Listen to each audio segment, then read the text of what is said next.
Welcome to Al Jazeera Conference, AI in Media. A study was published to Rise of the Machine.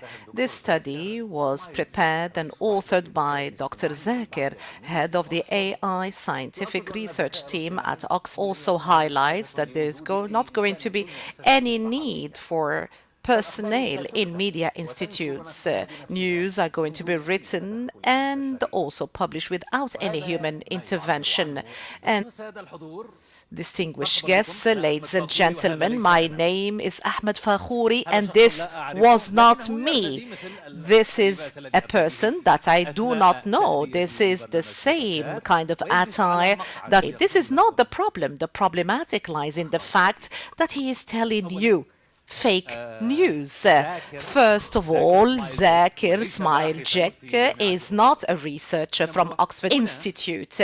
Here, what we have seen a while ago, this is a technology that the most dangerous and critical challenges that we might face as journalists in the future if we face news such as these one. Good news, the very good news is that we have the tools that would enable us to detect and reveal such kind of fake stories. But when we have time, efforts, but the challenges are, how can we differentiate between truth and the imaginary or lies or fake news? As many describe the director of Al Jazeera Media Network, Her Excellency Mrs. Iman Al-Amri, the director of Al Jazeera Experts in AI. Distinguished guests, ladies and gentlemen, may the peace and blessings of God be upon you all. We are here today to celebrate the second edition of Al Jazeera Conference AI in Media, where we'd like to shine light on the radical media technology in order to discuss the usage of AI in newsrooms and also the role of AI in reinforcing, enhancing media content, and also the analysis of big data and also the development. So the first session is going to talk about the latest developments and tools and models that are used in AI. The second session is going to talk about Al Jazeera's experience in adopting AI and also its integration in media work. And the third session also to have some other aspects as well. So the fourth session is going to talk about the impact of AI on journalism from an ethical perspective. This is yet another challenge that we face, and we're going to shine light on models to develop a number of practical, applied, intelligent kind of experiments, such as Farar platform that has been developed. We have also a number of media outlets such as the Washington Post, the Reuters, the Associated Press, and also we're going to shine light on the ethical matter, logical companies in order to develop innovative tools that will reinforce media practices and also to limit the spread of fake news and also communication and technology. We have our partner Google Cloud, we have our key partner the Media City Qatar, and also we have Vodafone as well. We'd like to deliver the opening speech of this conference, which is entitled Al Jazeera Conference AI in Media. The floor is yours, Your Excellency, Dr. Aswaq.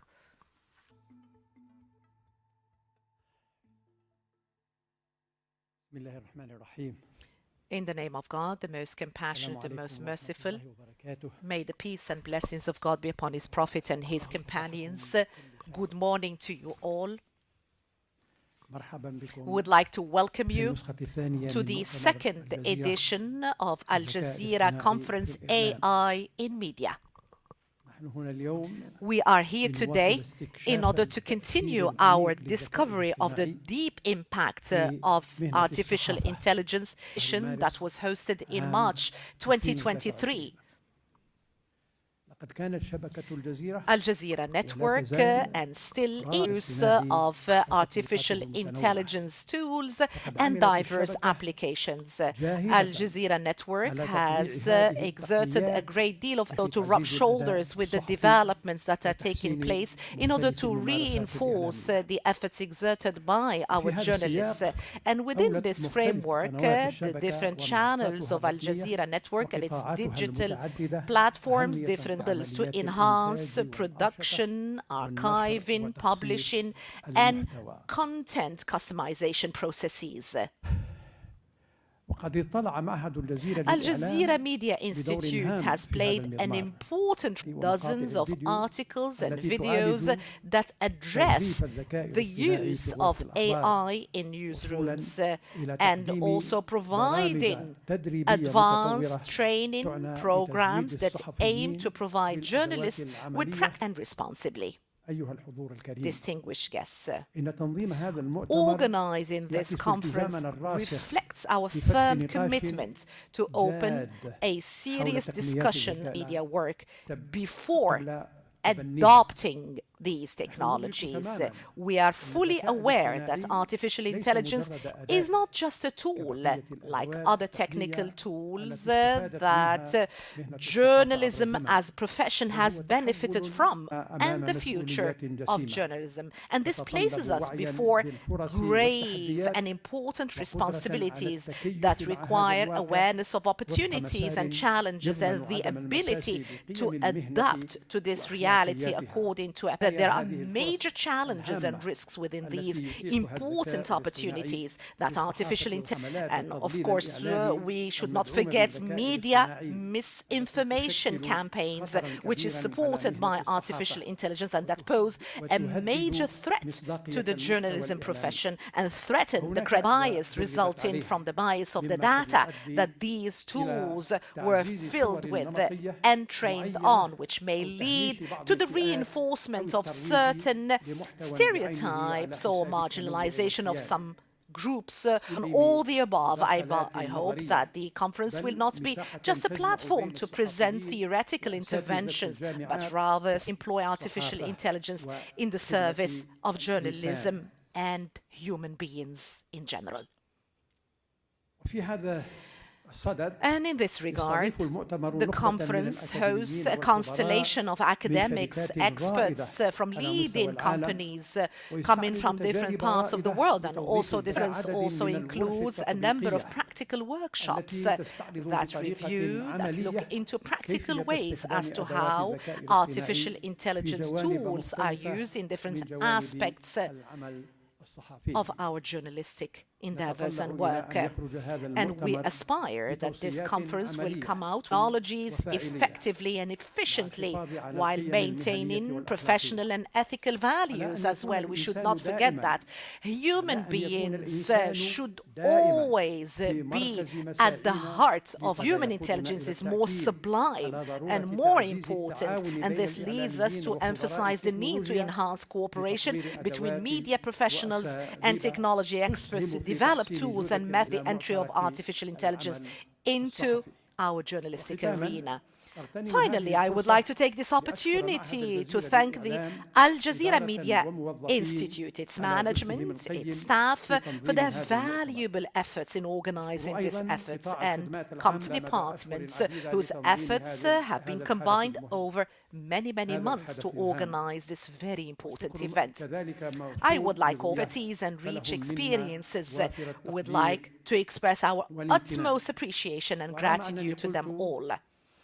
And despite the fact that I indicated and I said that this is going to be the end of my parts of the world, I've been talking about artificial intelligence and technological development in general.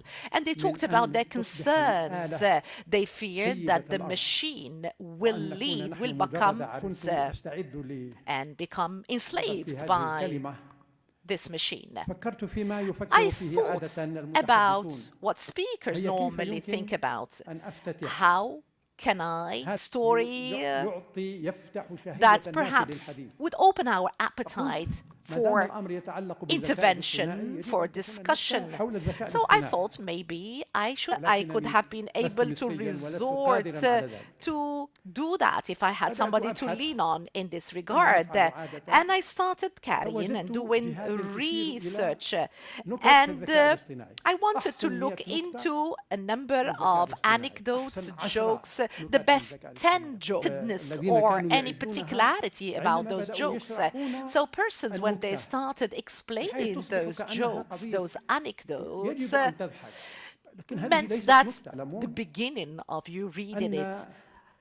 So as you know, when we talk about the sense of humor, the sense of anecdote, these do not come from anybody. They come from the smartest joke or an anecdote from nothing and make people laugh and smile. I remember years ago, I used to watch the Next Generation Star Trek, and he was a person that was not able to say any anecdotes.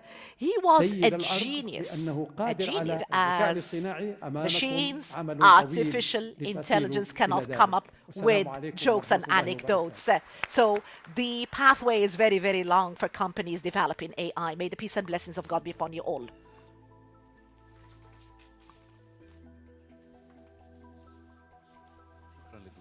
Who would like to get to know the future of AI and the impact on the making of media. How can it develop capabilities through the analysis of data, the production of this?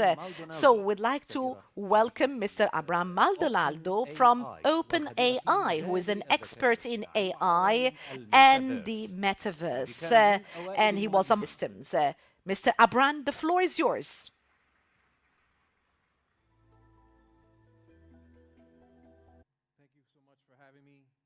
Second time here.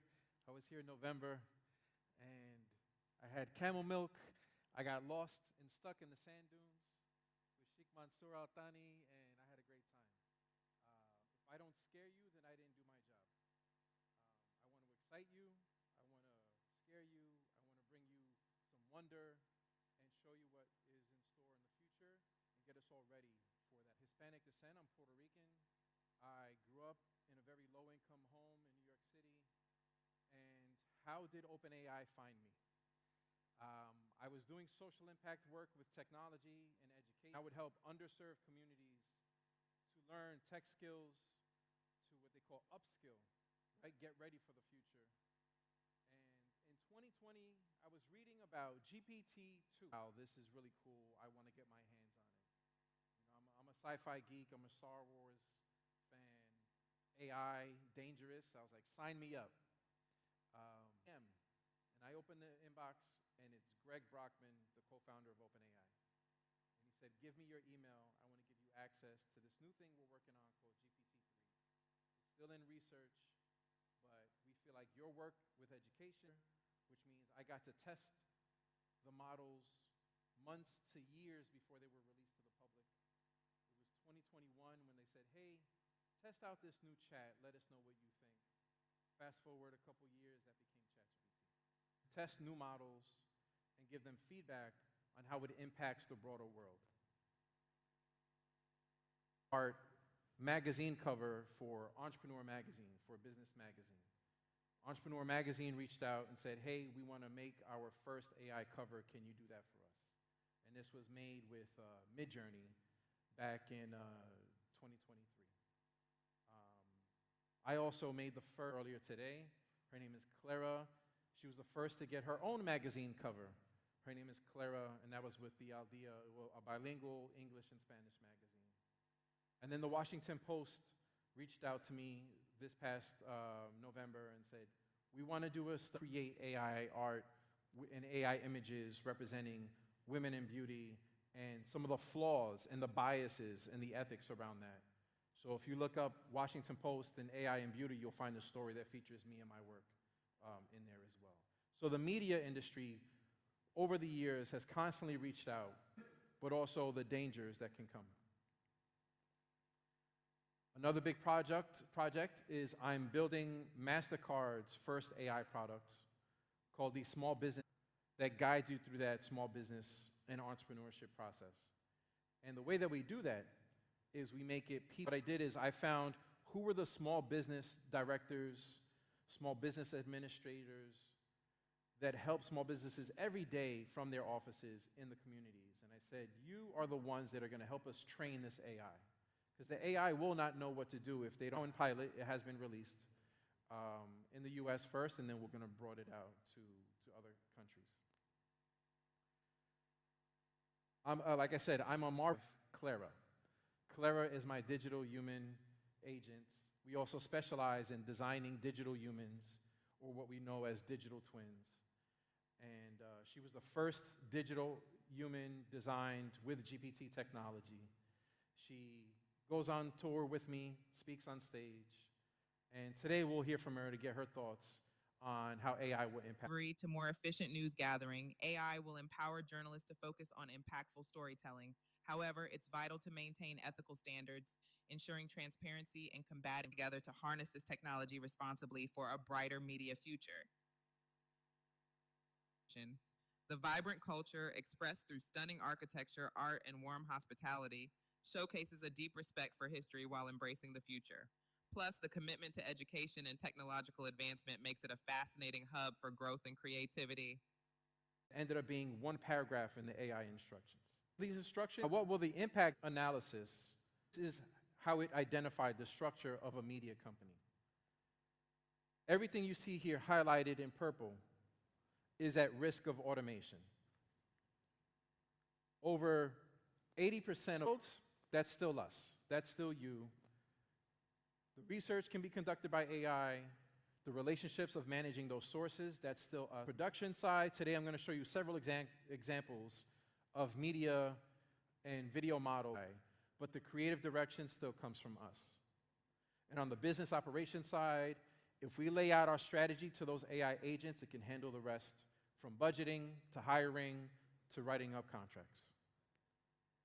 So think about this deeply and think about how your organization is going to brace themselves for where this is headed moving forward. If there is a way to work collaboratively where each human can work with an AI in each of these categories. I don't know if you saw, but there was a Coca-Cola commercial, all completely done in AI, but no designers, no video production teams were replaced. Because no director is going to want to touch the AI, the agents. By show of hands, who has heard of the word an agent, AI agent, before? Okay, it's a new term. We're all wrapping our heads around it. There are new technologies coming out just in the last quarter, Q4. So it's still very early, but you're going to hear it from here, and then you're going to know more than anybody else in your community when it comes to AI answer. An AI agent is you assign a task to the AI, and then you can turn your back and go do something else. And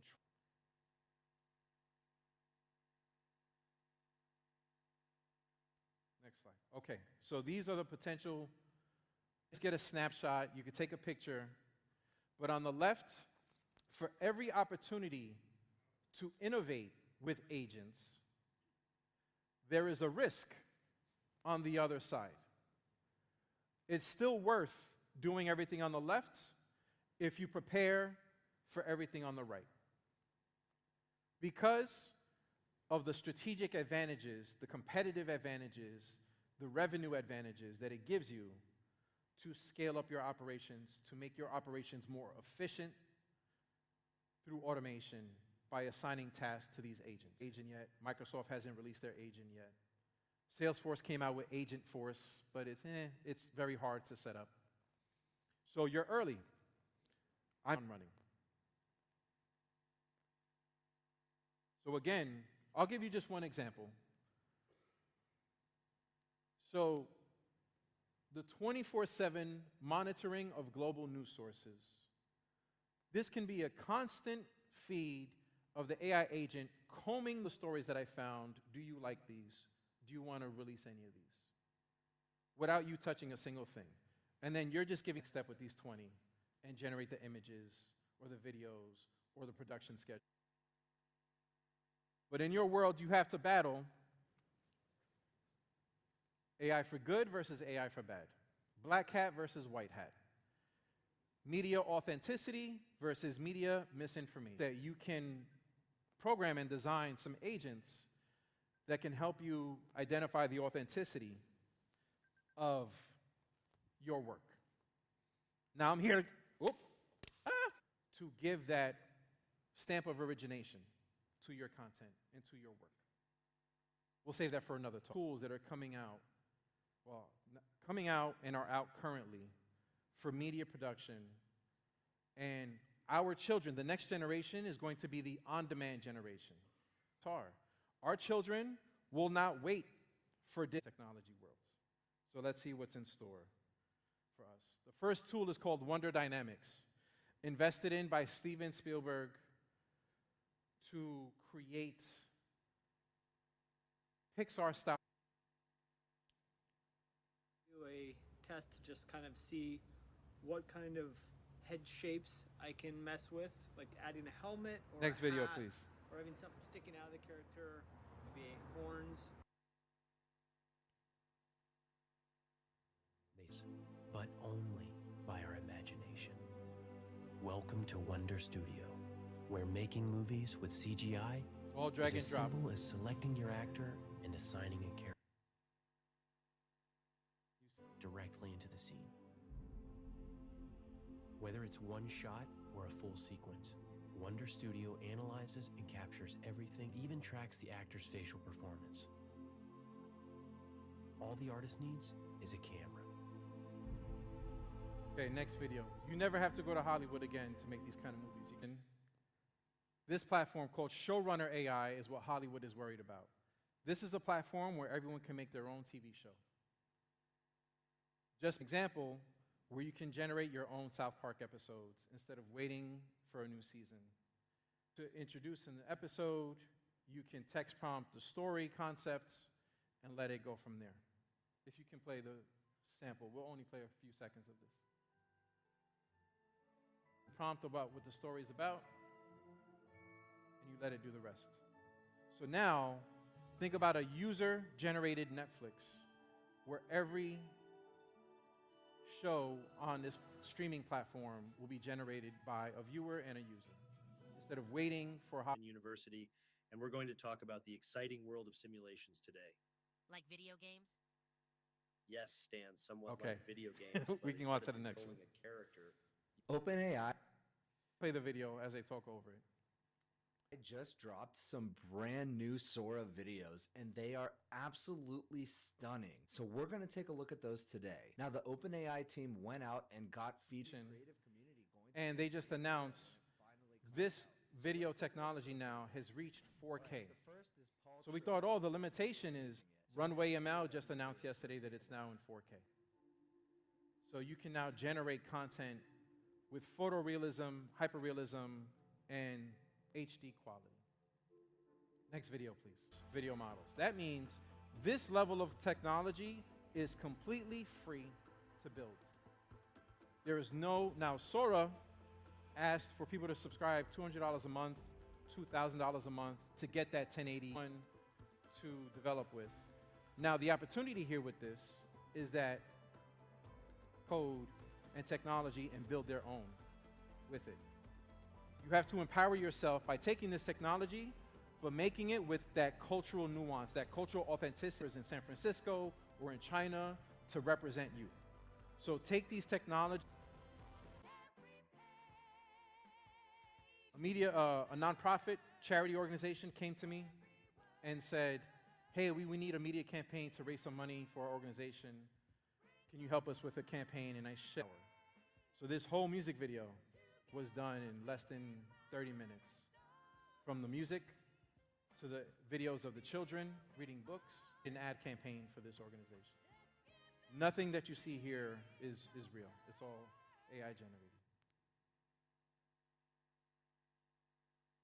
So there's no getting around where we're headed with this technology. Physical media, physical AI is right around the corner and here at the moment. The last time I came here, I recorded and documented my entire person. And what does that mean for media documentation and journalism to capture things that are listening the whole time, that are translating the whole time, that are documenting the whole time. Going to be allowed? Where's it not going to be allowed? These are hard questions that you're going to need to start asking yourself, setting up some policies. Are these wearables going to be allowed in meetings? Things to consider today because they're already here. How do we preserve about cultural preservation here in your country and education here in your country with AI? And there's a lot of things that are possible. So again, before I wrap up, don't fight against the pace of innovation. It's moving forward, whether you like it or not. Article and judge the technology.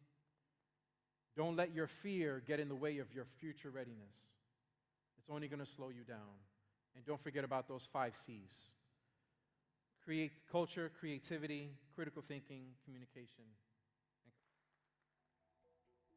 This kind of technology. So the first session, what do you think, Mr. Asif? So we're going to look at the latest tools that are used in media. We're going to move to the first session, the tools that have been developed in order to introduce these different AI programs. We're going to listen to experts from Microsoft, Google, Cisco, IBM, and ZeoTap. And our guests are going to explain the latest developments and applications of AI that are used in journalism. I would like to invite Dr. Yusri Muhaddab. He is a digital transformation expert from Google Cloud who is specialized in digital transformation in the adoption of cloud computing. And also he works on enabling the private and public sector through cloud solutions and AI. And I would like to invite Mr. Vinicius Augusto, who is senior consultant from IBM. The floor is yours, sir. If you can come kindly to the podium, please. Dr. Vinicius has 30 years of experience under his belt, and he leads digital transformation initiative for IBM in Latin America. And we have Mr. Shadi Haddad, Regional Director of Data and AI from Microsoft. Mr. Shadi has a 23-year experience in years of experience. He leads efforts to expand AI and analytics across the Middle East. And we have also Mr. Daniel here from ZeoTab. Daniel here, the CEO and founder of ZeoTab. And Mr. Daniel is the founder and CEO, being a second-time entrepreneur, used to work as chief of staff for the board of Vodafone and took his learning about the power of first-party data. And also we have also with us Mr. Rabia Saad, the senior manager from Solution Engineering Cisco, and we have Samantha Johnson, who is going to be the moderator of this session. Samantha, the floor is yours. Hello, thank you. Thank you very much for that introduction. Good morning, everyone. It's an absolute honor to be moderating the first session, and it's an honor to be sharing the stage with some brilliant minds and experts from the field of AI and tech.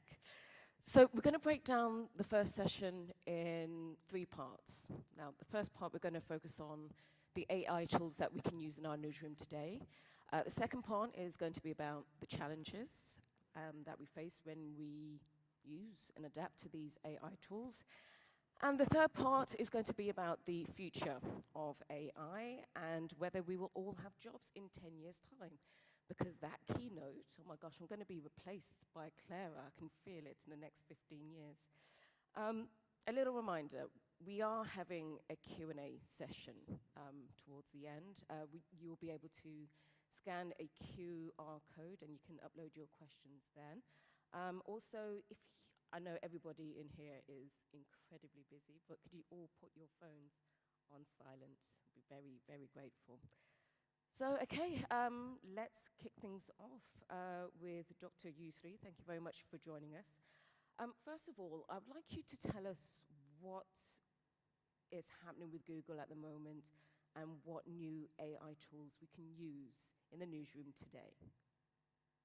Right. So, Bismillah ar-Rahman ar-Rahim, and thanks a lot for having me today.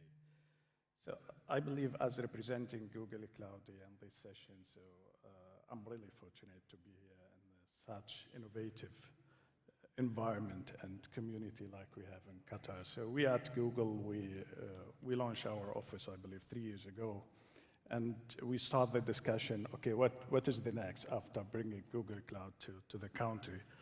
And then we start putting a plan, okay, so are we going to focus on end user application? Are we going to focus on enterprise application? Are we going to focus on what is, and then we found really a huge sponsorship and help from the Qatari government, and believe we are really fortunate as cloud and technology providers, and as well as you guys as a customer and technology users. Then there is, I have been through my journey across multiple countries across the world, and I don't think there is a country where they are investing such a huge investment and putting such a huge investment in cloud technology and cloud and digital transformation like we have in Qatar, right? So I believe there is great agreements with cloud providers and cloud hyperscaler like Google Cloud, like Microsoft and other in country where they are making it accessible for everyone, which democratizes the technology for all businesses of all sizes in Qatar. We all agree that cloud technology and cloud providers play an essential and crucial role, and they are key for digital transformation and for AI innovation, not only as a facilitator, also as innovation provider, right? So when it comes to, or as talking as Google Cloud right now, and a representative of Google Cloud, which we own and we offer robust infrastructure, right? So we own our services and we offer that to our customers, which make it accessible to everyone, and from an on-demand perspective, right? So the pay-as-you-go model also financially also making it cost-effective to all the businesses, from startups to large enterprise to government. We make sure that you use as a resources only or you pay only what you use, which is essential for such a huge competition when it comes to training AI models and training machine learning applications, right? This is from a technology perspective, which we are offering out of Qatar. When it comes to innovation and acceleration of the innovations, so Google also, we believe that we started as a media company before being a cloud providers, and we are using all of these AI tools and capabilities within our applications and testing them before making it accessible and available to our customers. So the tools like Vertex AI make it or reduce the complexity of developing and deploying AI models, right? So the TPUs, tensor processing units, which reduce also or increase the computation with reduction of cost. So in essence, just to conclude, and specifically for media organization like Al Jazeera, we have seen AI touching all the end-to-end supply chain, right? From conceptual design to encoding, decoding, translation, to broadcasting and live streaming. So the new shape of media, like moving to direct to consumers with the on-demand TV from a linear TV, it's AI and technology providers for these AI tools becomes like essential to move and to make it faster to the market. Let me just follow on from that. What does creatives, how does Google Cloud fit into that? All right. So we are working with Al Jazeera and with other media companies, all right, across the world. So what we are trying to do, and we try to bring experience from outside to the country also. Also Al Jazeera and the media companies in Qatar, they are also advanced in terms of technology, and they are eager to use this new technology. So Google is, as a Google Cloud, I don't want to be in a just but from a cloud perspective or from an AI innovation, from a cloud provider's perspective. So this is a kind of an acceleration from an AI perspective, which is essential. Instead of developing AI models and application from scratch, we can take what has been developed and localize to our culture, to our society, and to our needs. Okay, Vinicius, thank you very much for joining us today. Now, can you just tell us what IBM have developed and what other media professionals and organizations can use your product, your AI tool? First of all, Assalamu alaikum. Thank you for the invite. I come from a long distance. I come from Brazil. I heard about Qatar from the World Cup. I was amazed. Unfortunately, we haven't won, but I live in the deep south of Brazil, so I'm near Argentina. I'm happy for the Argentinians. So it's a really pleasure to be here sharing experience with you. So also a disclosure, I'm not really a traditional seller. I came from the media industry. I worked for 15 years on a television and also for telco.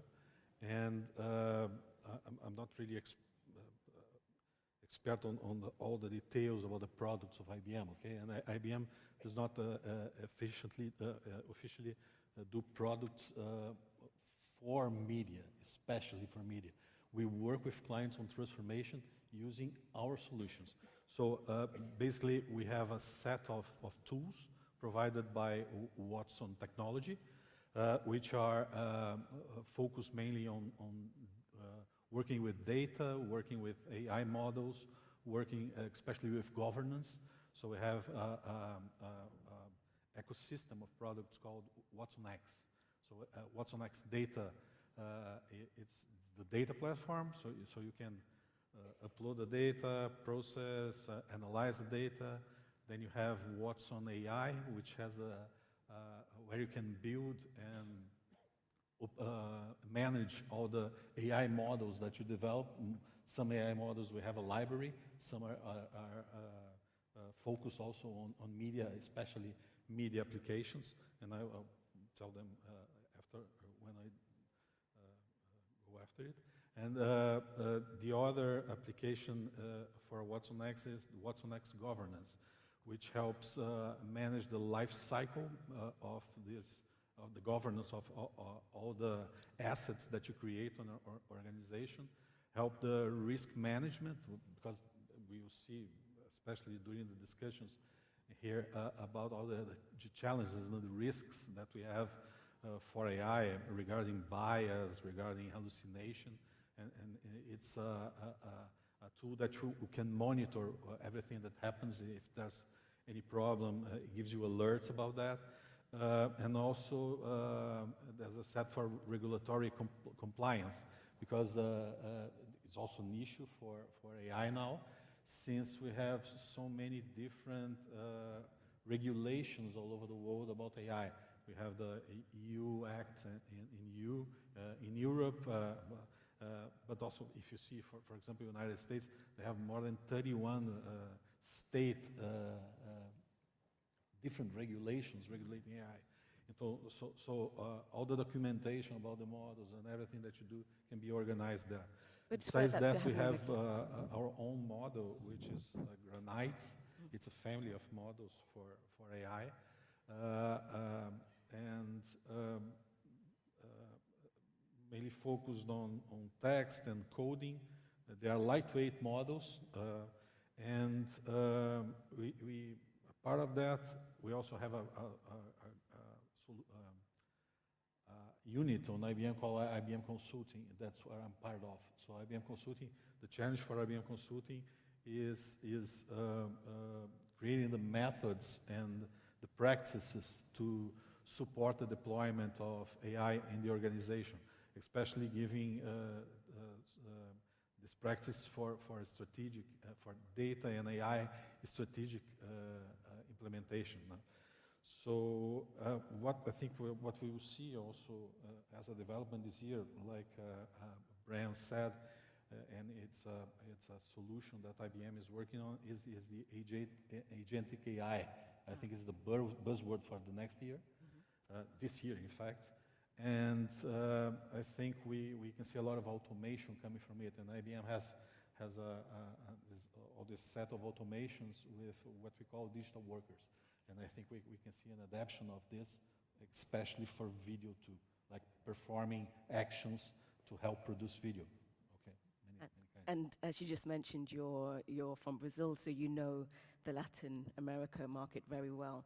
I'm intrigued to know about that part of the world and how AI is being used, and whether this region, the Middle East region, or Qatar in general, could learn anything from Latin America. Okay, AI I think in the whole world, and Latin America is no difference. It's not different.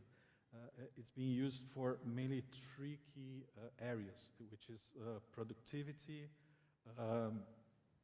and user experience and monetization. Okay, when you think about monetization, we are seeing, and there's a lot of development in AI in the region, especially in Brazil. And organizations with more mature state, they are working with AI, I think, since 2017. Curiously, the year that I joined IBM, that I left the industry and went into IBM. And mainly for back-end processes. And these back-end processes are more related to audio transcription and closed captioning. IBM has a tool, I forgot to mention about closed captioning. We provide a solution for Sinclair in the United States, for example, that can use AI to do the closed captioning for all their 100 channels. And mainly these back-end processes are like traditional AI, right? And what we see now, since like I think last year, beginning of the last year, is the development of AI applications, but really basic ones, focused on summarization, mainly data exploration for investigative journalism, because you can go through large sets of data with AI, and it can help you produce the news. However, what I see too is that besides the traditional companies, we have some newcomers, some companies that are producing news that are not exactly from news. A good example, it's B3 in Brazil. B3 it's like the stock market company. It's like a NASDAQ for Brazil, okay? And they created an avatar. In fact, it's a series of avatars, like the ones you saw before. And they produce daily news especially for financial analysis and providing news about the data for everyday status, how's the stock performing, and stuff like that. And they say, and I see the tests, I noticed that they used to produce this content manually before. And it took them like 8 hours to produce a video, a 1-minute video. You can go through YouTube. I think they already produced 300 daily since the beginning of last year. And now they produce with AI, with these avatars in like 40 minutes. So, but even them, they do not rely on producing totally automatically of this kind of thing. They need, there's always human supervision. And this is what I see also on main brands in the United States and Brazil, like NBC and Global. For example, they are embedding recommendations for AI on their journalist guidelines. Okay, so it's always to preserve. So all the content produced, for example, for Global, which is mainly summarization and other stuff that goes online, always goes through human supervision. And when you have a massive production of data, for example, in the election in Brazil, where you have to create a news article about who was elected in each city in Brazil, and we have like 5,000 cities in Brazil, so it's a lot of content. And this was all produced by AI, but it was, they sampled, like to check if it was okay. So I think this is beginning. Things are really starting to get on. And as you see, this new, like Maldonado showed, I think that we see more applications on daily basis. For sure. Shadi, thank you very much for joining us. Now, I had an interesting discussion with one of my colleagues in the newsroom, and we were talking about Microsoft, and I don't know if anyone else would remember this, but years ago, we would all have Clippy, you know, coming up on our screens, and we're thinking, oh my gosh, was that the first AI? Like, because that Clippy would always prompt us for something or remind us of something as well. So yes, Microsoft's been at the forefront, but I'm interested to know what you guys are working on now that we can use in our newsrooms as journalists and media organizations. Assalamu alaikum. Good morning, everyone. First of all, it's a great pleasure to be again part of Al Jazeera AI Summit. If I want just to go back to the previous event and the 1 year and a half, in this region we have witnessed an acceleration in AI adoption, and maybe you know, like this region is one of the fastest growing AI market in the world. And it impacted every government, every industry, media sector as well. And if I want to just give an example, the number of AI users in the GCC grew from 32% to 47% over the past 12 months. So almost half of the population are using AI, which means those guys, the 27 million, are directly and indirectly contributing to the digital content business and contributing to the media business, whether by generating content, consuming content, and also the moment they're using AI, they have an increased demand of personalization, which is a huge opportunity for media, but at the same time, it's a big responsibility, and someone spoke about misinformation, deepfakes. So AI is transforming the media sector, and Microsoft is at the forefront of this journey. Due to our extensive experience, whether in AI or in media, maybe we've been in AI business for more than 20 years now. The old people at my age remember the first SQL database was released in 1989. And then when it comes into our comprehensive portfolio of AI that everyone can use in a different use cases. And we're supporting the media sector in different ways. So one, we're supporting the media organizations to reimagine their content creation, to redefine their content distribution, support them to improve their audience experience through personalization. And definitely there is a big piece that we don't also highlight, which is the asset monetization. And the way we do it is split into three main pillars. One, we want everyone to use AI. So today, while you're sitting here, you can simply download Copilot on your mobile and then start generating content. So what we did, we didn't want only to talk about AI, we embedded AI in all our products. I'm sure you know, like a lot of you are using Word, are using PowerPoint, are using our products. So we embedded AI into these products to be your Copilot. And this is what we call Microsoft Copilot. The second way, we understand and we respect that you're using also your different technologies, you have your own system, so you're not gonna replace everything to use AI, right? And therefore, we also, support you to build your own Copilot, and we do have the holistic AI portfolio, so all the models that were presented today from OpenAI, ChatGPT 4o, Sora are available as an enterprise flavor in Microsoft, so you can use it to generate, regenerate, Sora, for example, to generate videos from text. And we have all the open source that also were mentioned. So we have more than 1,800 models available for any media organization to customize and to integrate through their current solution.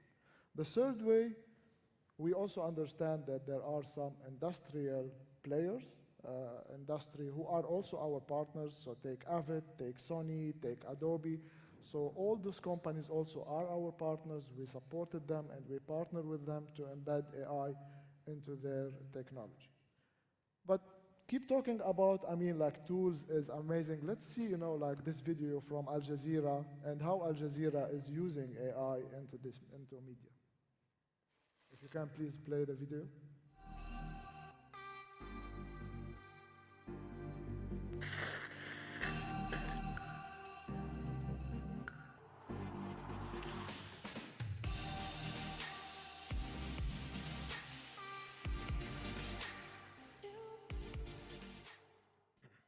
So look, I like your question, like what can we learn from other countries, but I still believe that in this region, Al Jazeera specifically, who's leading when it comes into innovation, we can also, like export some experiences, right?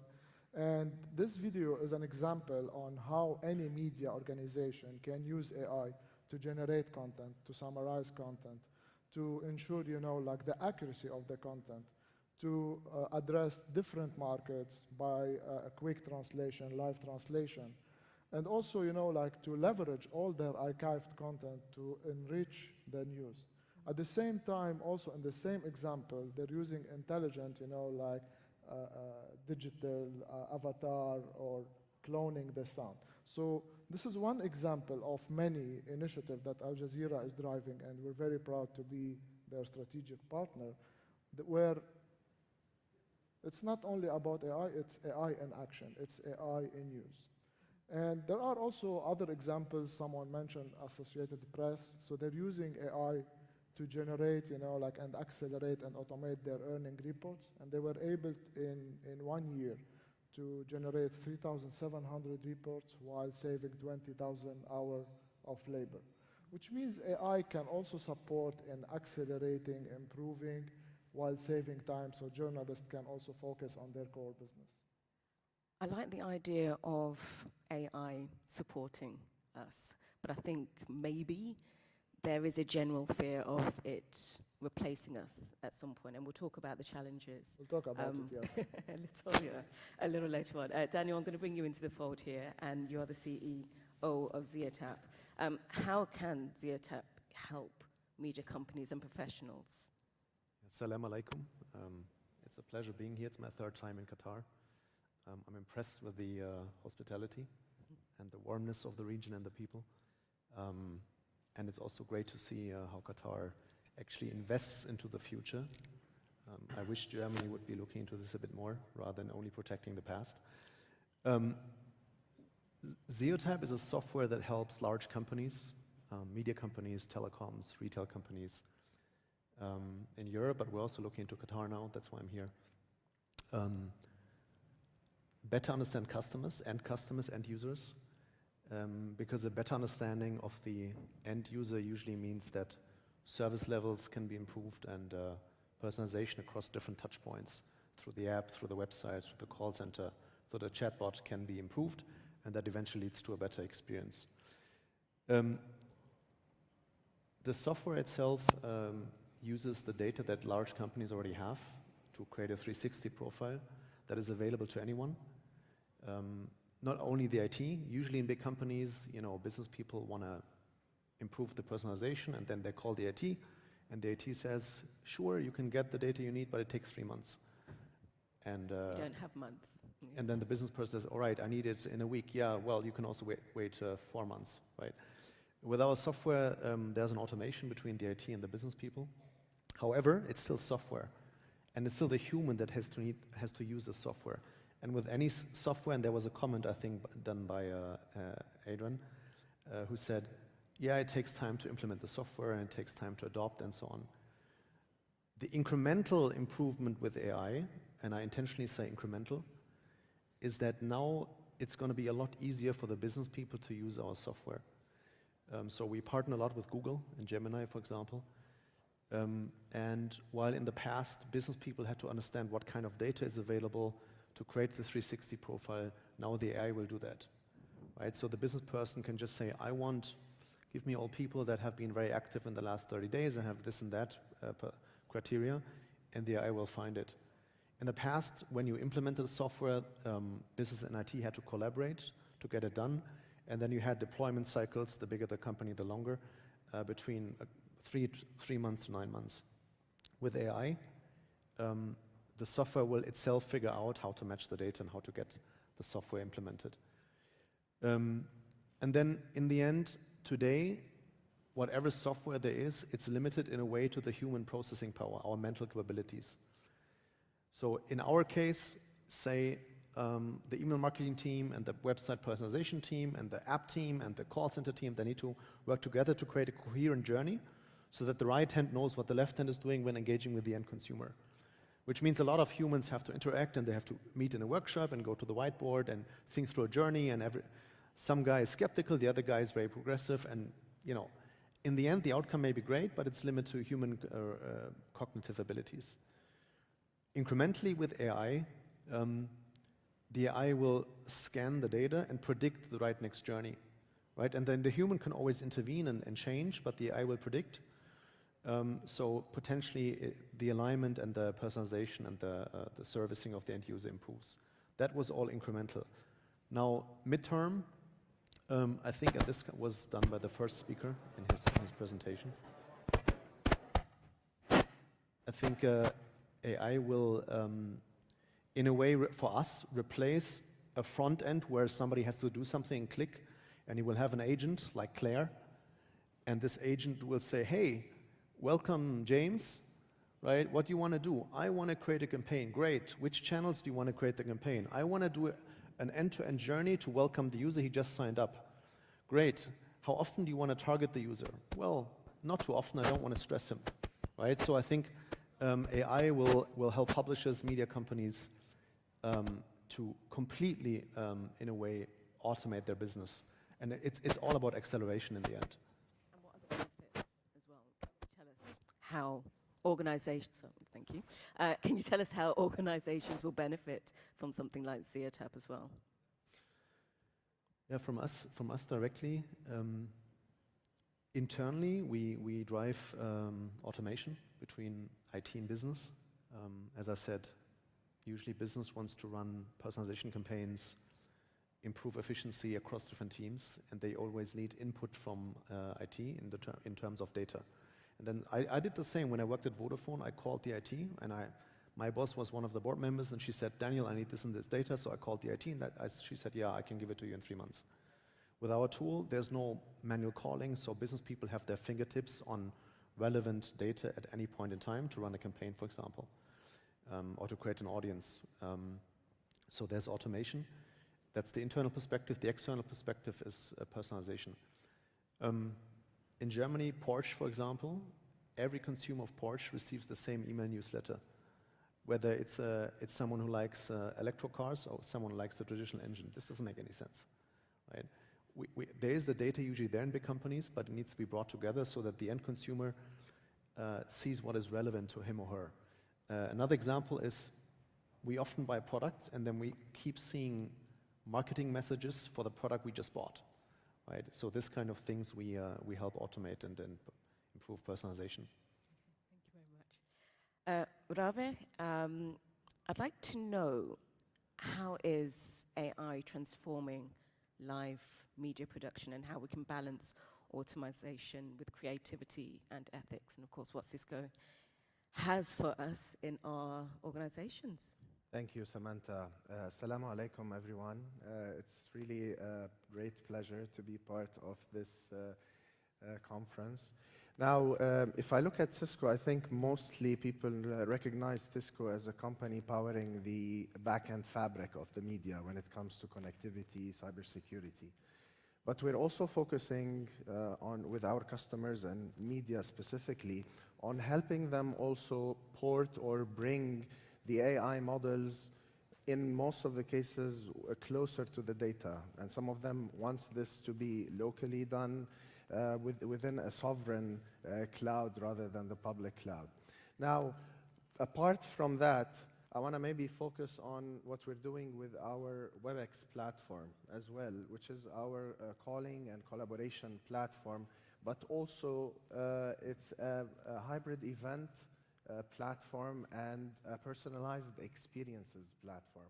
So we probably know WebEx or Teams for making calls or video conferences, but this platform is also used in media, whether it is to bring remote participants, to cover, let's say, on the field stories and so on. And Cisco has built a lot of AI tools, especially that we also do our own endpoints and units.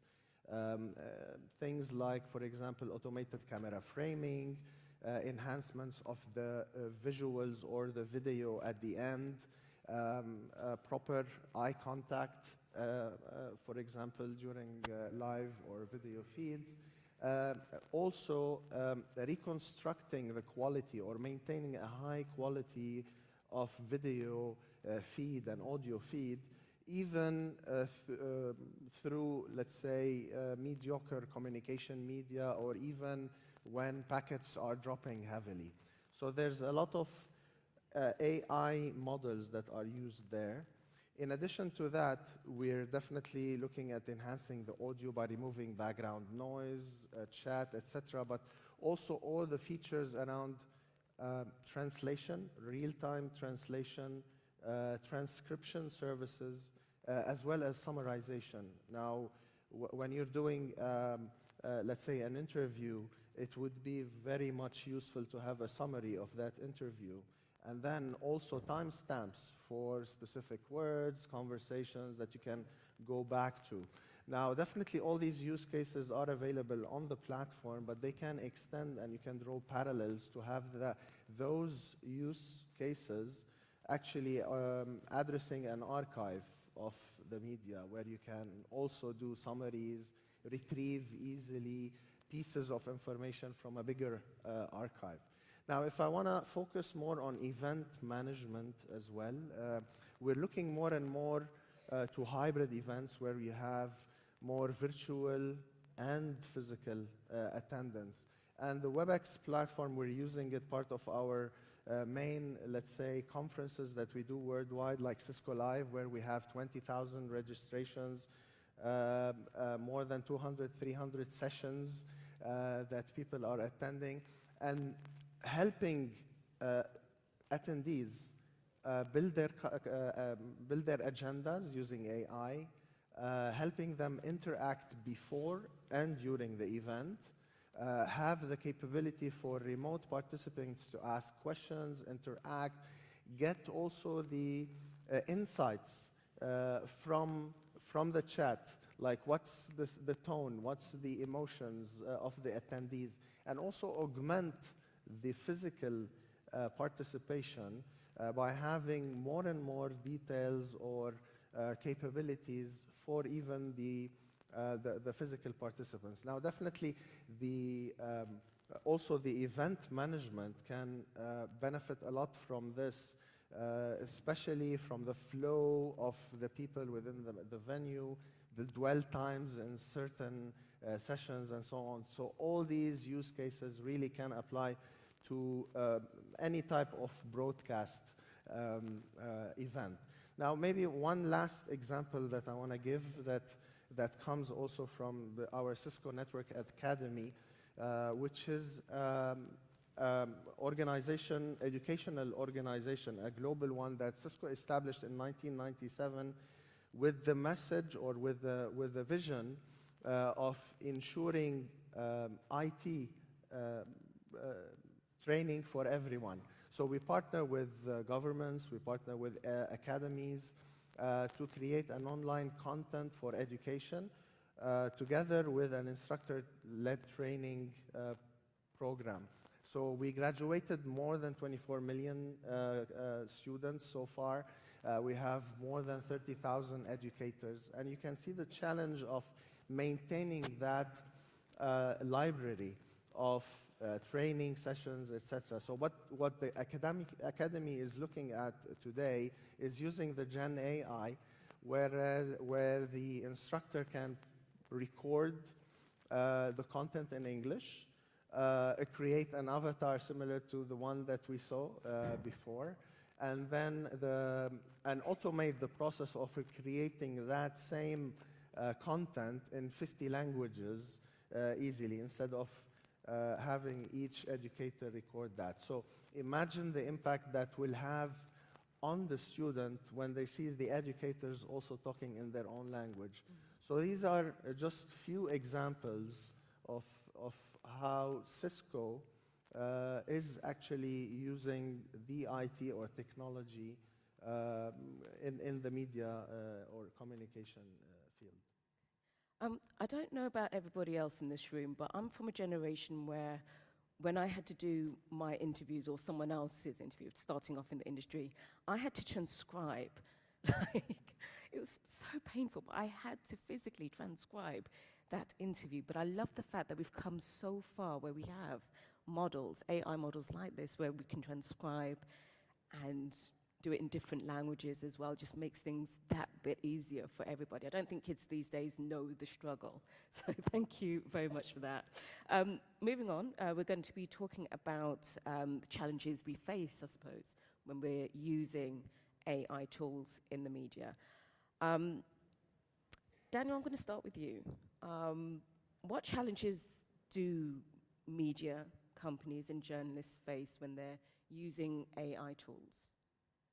And you can bring Zia-Tap into this if you want. But I think it's the same for any industry. It's often the human and the adoption cycle. Right? We are humans. We like our traditions. We like doing things the way we used to do them because there's, in a way, empirical evidence it works. And I see the same with our software. Sometimes there's this, people call it the not invented here syndrome.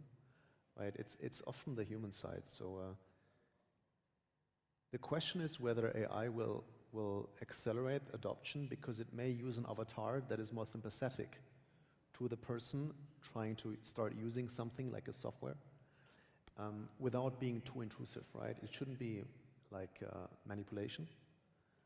But maybe there's a way with AI, because of the way that the software is built through avatars, that is very personalized to the situation. Yeah, the adoption cycle is better. So which in the end then leads to acceleration. Chadi, we've got to talk about the ethics. How is Microsoft ensuring that its AI tools that you're using are used ethically, especially when it comes to misinformation and disinformation? Now look, at Microsoft, we're very optimistic about the benefits of AI, but yet we're clear that there are a lot of challenges. And therefore, we've been working very seriously with our customers and partners in the media sector in order to, reduce the misinformation and the deepfakes. And we're doing it in multiple ways. So we have developed tools that support organizations to identify and even individuals to identify deepfakes, misinformation. For example, video authenticator. This video authenticator can identify if an image or a video has any artificial manipulation. Also, we have developed other tools like, for example, AI content safety that will also identify if a content has any offensive or inappropriate content and fix it. Microsoft is also one of the founding and part of the alliance of the C2PA, which is the Coalition for Content Provenance and Authenticity. And the whole idea of this C2PA is to ensure and certify the history and the origin of every digital content. So in this way, we're supporting every content creator rights every time they generate any content. And we are also supporting the consumer to track and make sure what they're consuming is genuine. The third way is definitely about responsible and ethical AI, and we developed our framework and our standard a few years ago, and it includes everything from inclusivity, security, privacy, reliability, and so on. And we make sure that in every deployment, whether internal deployment or our customers' deployments, we're applying all those standards of responsible AI. Last but not least, all our tools and all our services are available in our data centers, which are part of it are in Qatar, and we fully comply with all the regulations that the media sector asks for, especially from a content perspective? Dr. Yusri, at the moment so far we've just focused on, how companies, how tech companies can create something responsible, but the onus is on us as well as media organizations and journalists. So how do we use the AI tools responsibly? This is well said. So, and because also in Google DNA, we believe in partnership and collaboration, and this is a shared responsibility to make sure of responsible use of AI, okay? So I believe we cannot blame any technology which we are, as a human, we invented that technology, right? So we cannot invent a technology and blame. We have to blame ourselves about how we use that technology. And we at Google, we partner with many media entities, and we make sure that our key pillars, if we want to call it secret sauce in terms of responsible AI, are deployed and implemented also while we deploy use cases and solution for media organization like Al Jazeera, Media City, beIN Sports, and others. And a shining example of it, so where we recently launched Farar, which is a unification and unison of cloud technology like Google providing with the pioneer and research center of QCRI and under the patronage and sponsorship of MCIT, where Al Jazeera also played a big role here in providing data sets, okay? So we have tools across all of this supply chain where we make sure, tool like AutoML, for example, where we can make sure that there is an accuracy in terms of and validate the data set, there is an accuracy and there is no hallucination into our data. Also, when it comes to, I believe, which is really important for media organization also, content creation and content moderation and deepfake detection, okay? So, and because we are, again, I want to emphasize that we are using that tool and technology within our applications, within Google Maps, YouTube, and others, and provide also to our partners and customers. So we have implemented these principles across all our services. So things like watermarking today, if you're going to go and use Gemini, for example,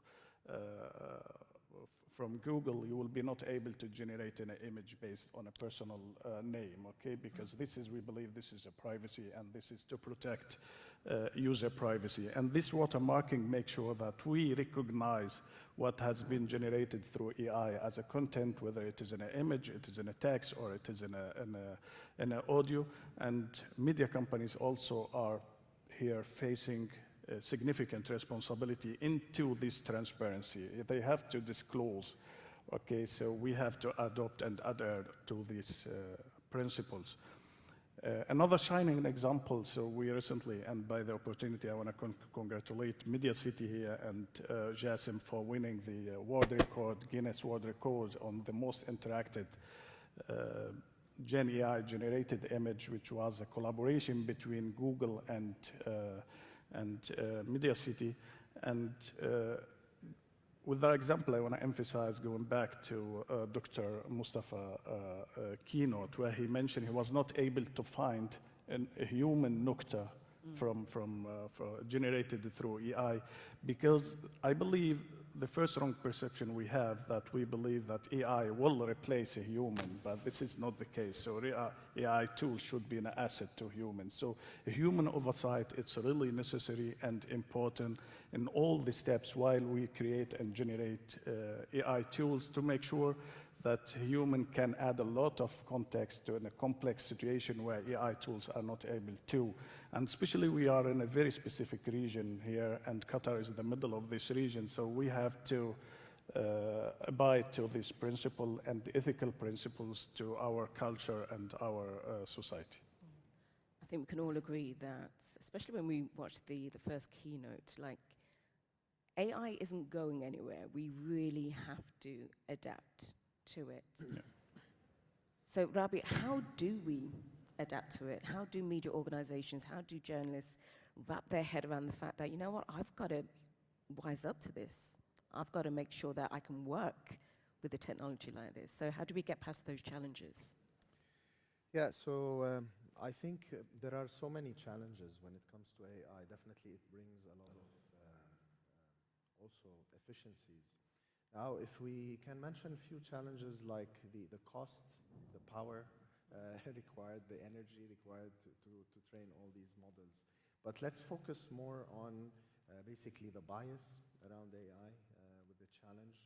So, and bias really comes from training models on missing information or missing data or non-fully representative data.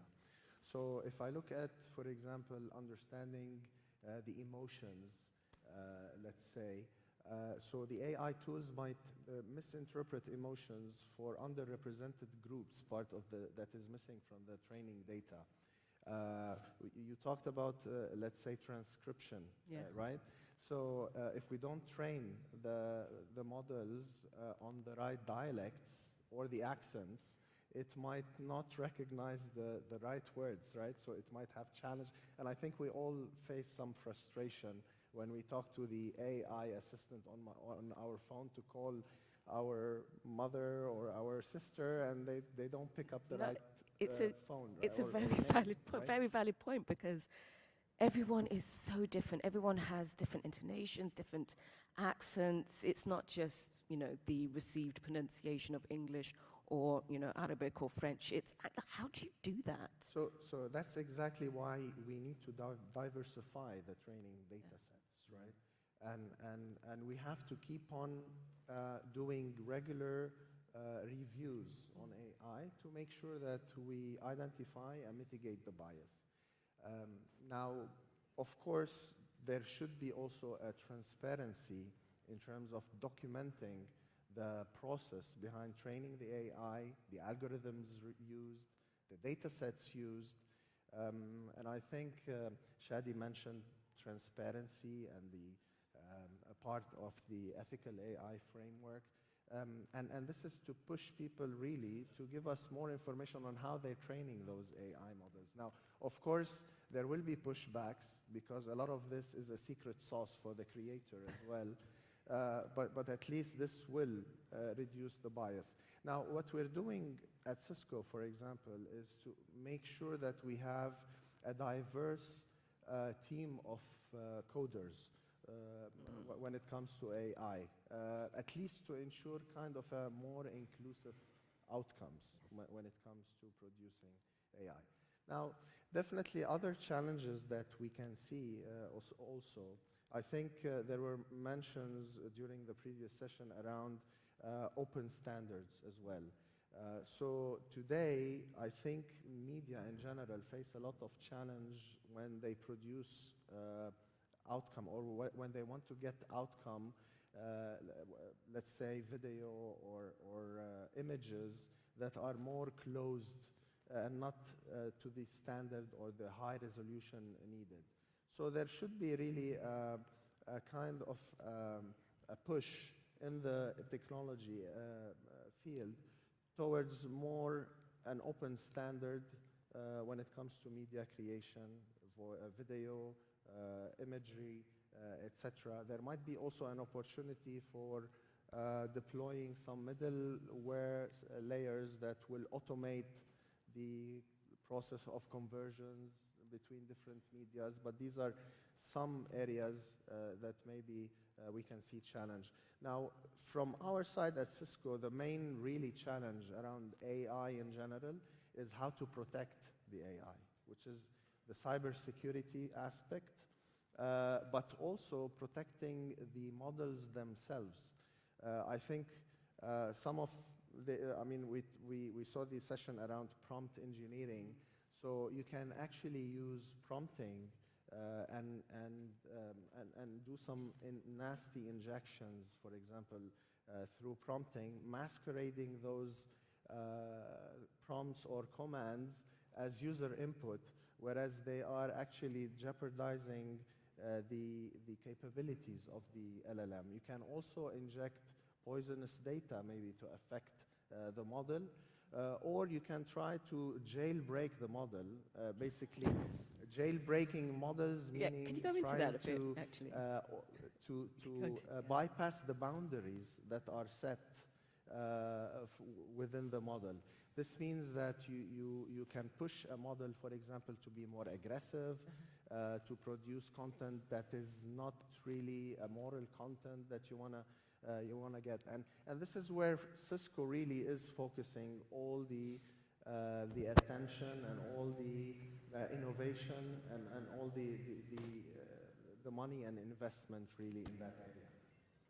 Benicis, I haven't forgotten you. Let me bring you into the fold. Look, how do we get over the challenges of AI? How we adapt to it? What are IBM doing? So I think we talked about here about technology. Okay? So I think there are certainly lots of challenges on technology. If we're going to use open source solutions, we're going to use open closed solutions, like he said. But there are also two other dimensions that we have to focus here, which is processes and people. Okay, so when you're talking about processes, I see and I notice that many companies do not have really lack a structure of a structured program to strategically handle AI implementation or AI adoption. So there are many things that you can do that is left on the hands, for example, of technicals. And AI is not only technique. You gotta have a human part, right? For example, there was a problem, a case that happened in Brazil recently, which became really emblematic for not giving the correct training for people or having events like this to discuss broadly what AI means. A major publisher in Brazil, there was like this really smart guy on this newsroom, and he decided to use like an assistant to create news. So without discussing all the impact of this, they created like 300 news stories and published it. Were they checked? Were the stories checked by a human? The stories that were published, were they checked by human? It was checked by human, okay. the data, okay? But they didn't notice that most of the content was taking parts of other publications. So the other publication found out about that and said, you're plagiarizing, it's plagiarism. So this cannot be done, okay? And how do we regulate that? Sorry to cut you off, but gentlemen, how do we regulate something like that? Yeah, this is something that is really complex, you know? Yeah.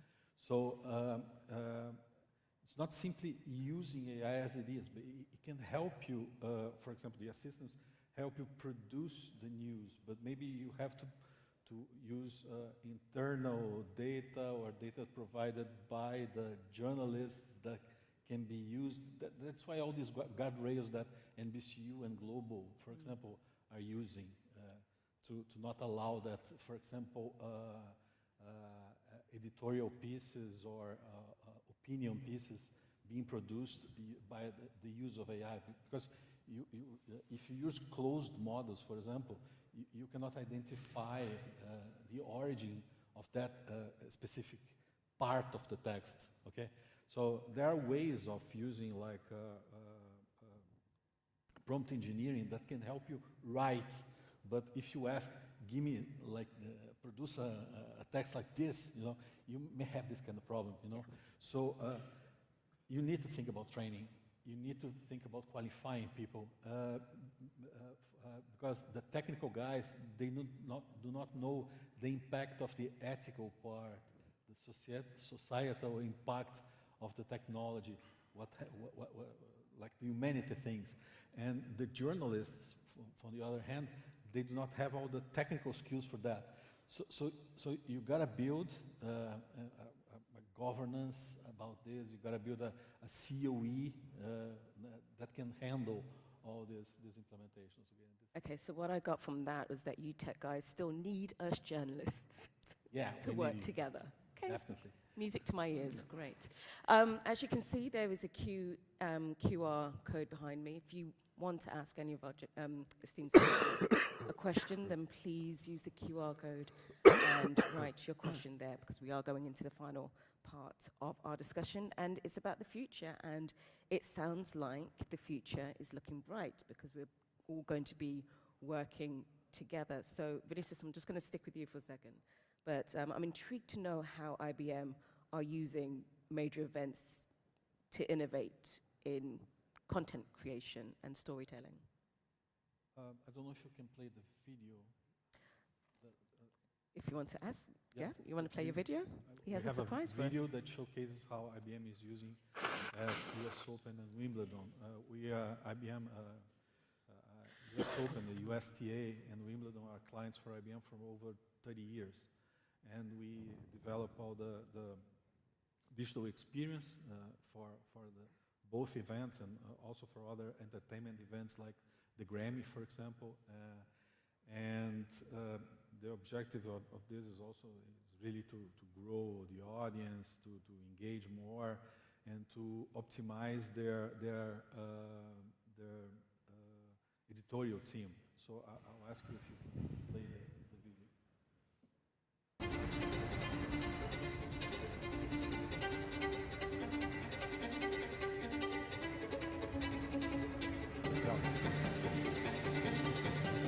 This is the US Open, the final Grand Slam of the season.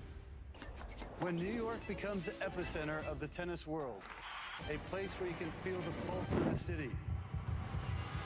On hot summer nights, under the brightest of lights, where champions and challengers compete for one more chance at immortality. But where you see tennis, IBM sees data. They see every game and every match.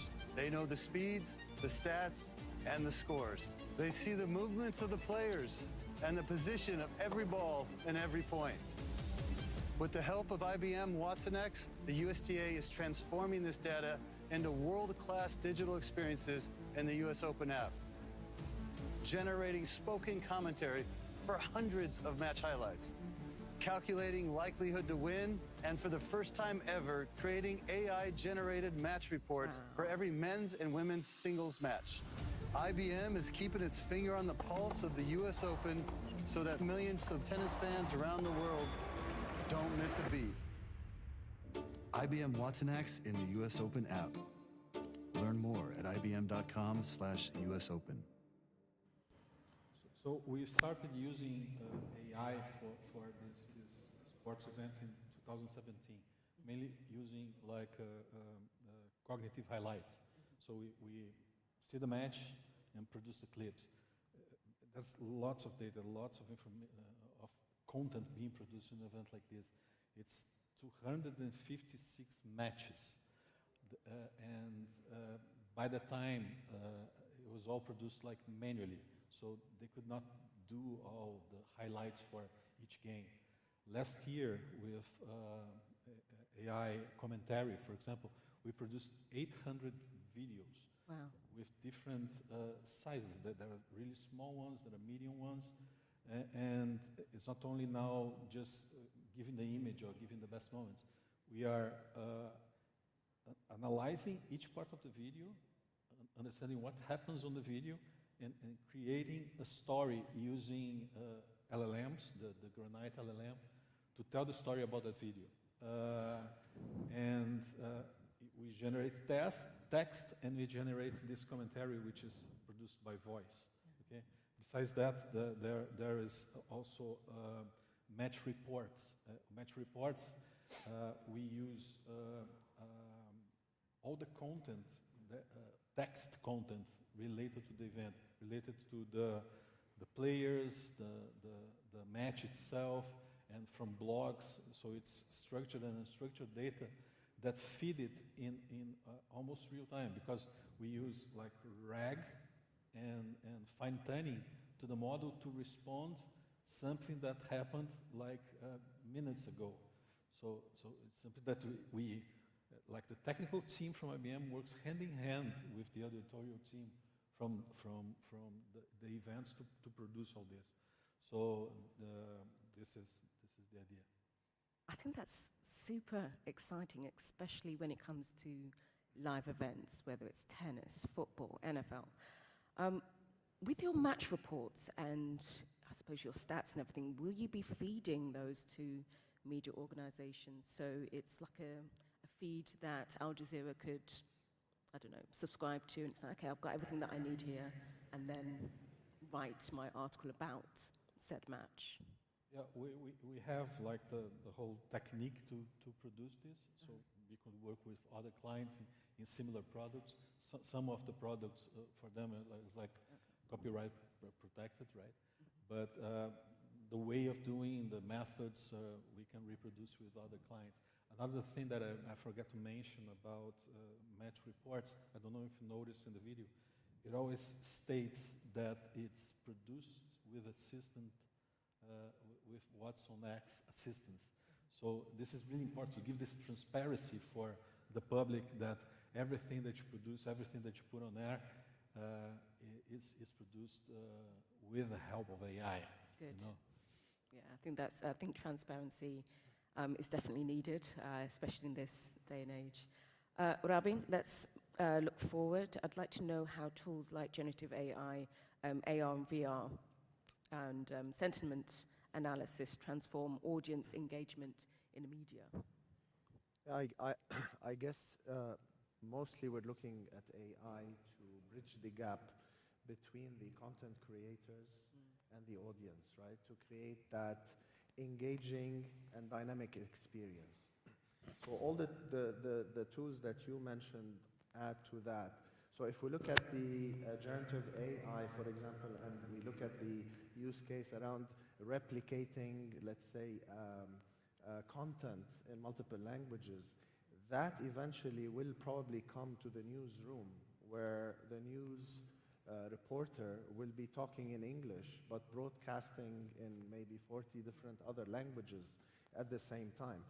Add to that all the capabilities of adding and overlaying graphics, real-time, adapting to all the story that is changing all in real time. So these are some of the use cases for Gen AI. Now, if we look at VR and AR, definitely there's an expansion of the virtual or hybrid events to more include virtual reality as well. So we can attend, for example, a concert of an artist virtually, do more interactions with the artist.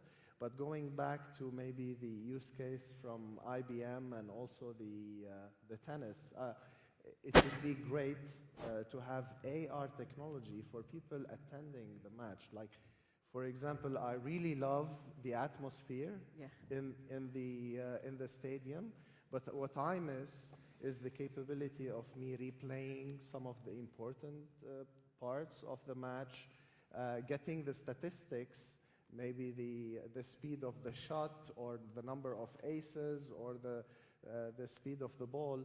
So all these probably eventually should come as AR to augment the experience in match experience. Now, also maybe one last thing around the sentiment analysis. So think of use cases where, let's say live now, we can look at video analytics feeds coming from cameras across this room, looking at all the facial expressions, body language from people within the room, and give us an idea, us, the speakers, how we're doing in terms of capturing the attention. Should we change the pace? Should we change the topic just to keep the interest flowing?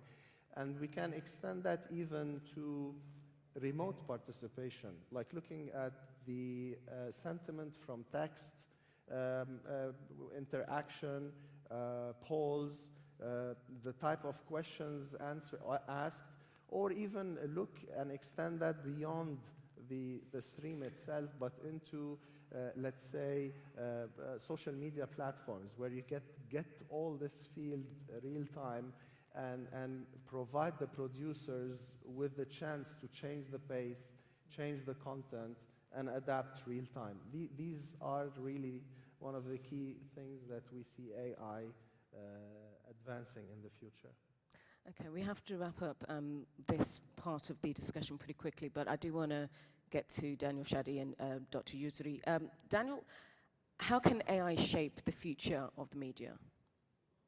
Actually, I got very inspired. I got quite inspired by this conference. I prepared an answer for this question, but I'm going to change the answer. I'm an entrepreneur, so for me, everything is about getting things done, right? We can talk a lot, but in the end, it's about execution. That's my view as an entrepreneur. And I was thinking so far, I realized, while the gentlemen were speaking, I was thinking incrementally. But when I saw the videos beforehand, and when I compare it to what I saw 2 years ago, I was invited in the US to a banking conference where Eric Schmidt spoke. And when I see the development AI or the tools have been going through since just in 2 years, it's crazy, right? It's really crazy. So if I try to think this into the future, and the human mind usually thinks incrementally, not like, exponentially. For us, probably, if you think about multi-channel orchestration, it will be all bots or agents that say, okay, did this person receive an email? Was it sufficiently personalized? The reporting bot will say, actually, the take rate is below average, so we should try something different. Probably we're going to go away from UI interfaces where people do something, but the AI does it on their own in the backend without a UI. So I think, I got very inspired to work on the product and make it more exciting.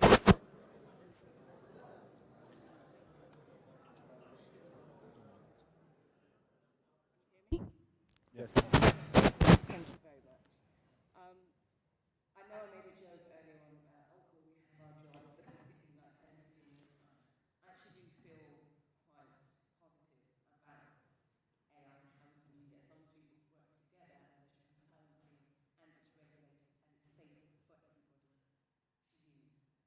Shadi, when it comes to Microsoft and the AI tools in the future, how is that going to help the media and organizations and journalists going forward? Look, AI is going to continue to evolve, right? And in the last summit, we were talking about GPT-3, 1.8 billion parameters. Today, while we're speaking, GPT-4, 1.7 trillion parameters, and who knows what's going to come, right? I think what's very important is to always remind ourselves that innovation requires a combination of 3 elements. First, people and processes. 2, platform and data. 3, products and technology. And when it comes into the first element, which is the most important element, people and processes, and I'm going to say something, it's not me, I heard it somewhere else. It's not enough anymore to be in the right place at the right time. So you need to have the right vision, the right people, the right processes in the right place at the right time. And if we take us as an example, all of us have access to the same tools, right? Are we using it in the same way? Are we producing the same results? Absolutely not, right? So it's important also that we focus on having the right strategy, right vision, give confidence to the people that they're not going to lose their job. So it requires also upskilling. And in Microsoft, we're doing all this. We're supporting our customers to build their AI strategy, to recognize the ROI, also to build a customized skilling based on the future of the company and the job aspiration of every individual. Now, shifting gears to the technology, 2 main shifts are coming. One, AI agents. I mean, today it was mentioned. We released it in November. It's available now. Everyone can use it. And to simplify it, what is AI agent? AI agent is designed to do tasks. So let me give an example. If I am a journalist, so I can have AI agent to write script. I can have another AI agent to do fact-checking. I can have another AI agent to support me with the creativity.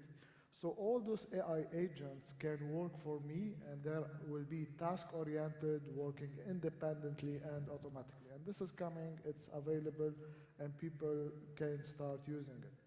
The second shift, which is, coming, is the AGI.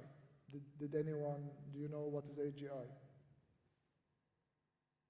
So AGI is when artificial intelligence will be thinking like a human.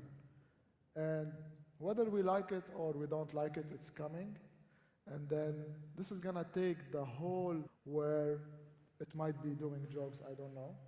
But it's gonna be just for the media as an example. Today, if I want to generate an article, I need to write prompt. With AGI, I might be asking to build a documentary or to generate a documentary about Qatar, and AGI will write the narrative, get the pictures, the sound, everything, and come up with full documentary. So what's coming is amazing. And then if I want to leave you with one last sentence, it's not about what AI can do, it's about what we do with AI as a people and responsibly. So it's always about the people, it's not only about the AI. Exactly. I'm going to ask you the first audience question. Finish that one, but we do have quite a few. With your answers, could you just keep it to about a minute or 1 minute 30 each? But let's start with this one. Do we expect AI to surpass human intelligence in the coming years? So there are a lot of studies which they are talking about singularity, okay? So where human will be, or AI will be human-like, and where AI will be generating AI, and I believe this is more religious terms, which I honestly, as from my background, I don't believe in it, all right? So because I believe while we evolved technology, also human are evolving, and the human are smarter, and they have more capability to control technologies and the use of technology. That's why putting right principles, collaborating between organizations. So I believe regulations also, it's very important. We are in an area right now where it reminds me of prior Second World War, where we didn't have the United Nations, okay, to somehow to control the world. So currently, I believe this is something required will be coming to control and to manage the AI evolutions. So back to the where, as a Google, for example, where we touch this kind of area, and it is essential to look into every corner of it. And media is not different from any other industry, but it is a little bit specific because AI, I believe, will touch on efficiency when it comes to internal operations and to internal ITs and automation of internal workflows. And also there are specific media use cases where we'll touch also end users, which they are also, again, humans, right?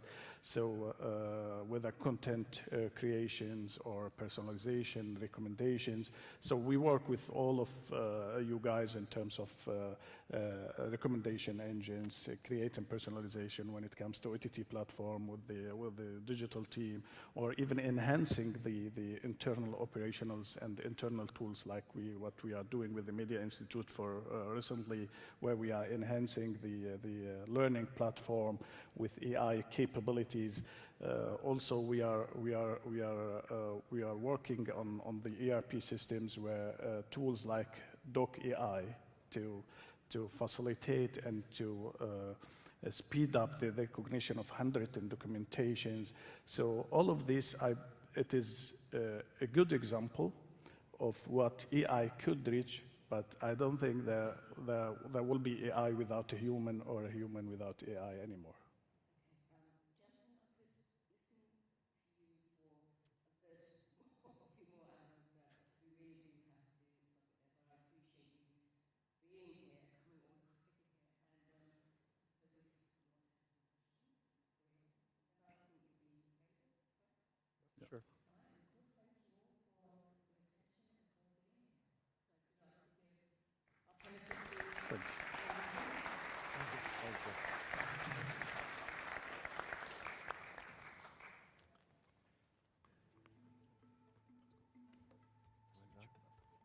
شكرا سامانثا، وشكرا للضيوف الكرام. الآن نقف مع استراحة ونعود للجلسة الثانية عند We are going to resume at 2 p.m. استراحة الغداء. So we have the lunch break now and we resume at 2 p.m. Thank you.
English, English, English.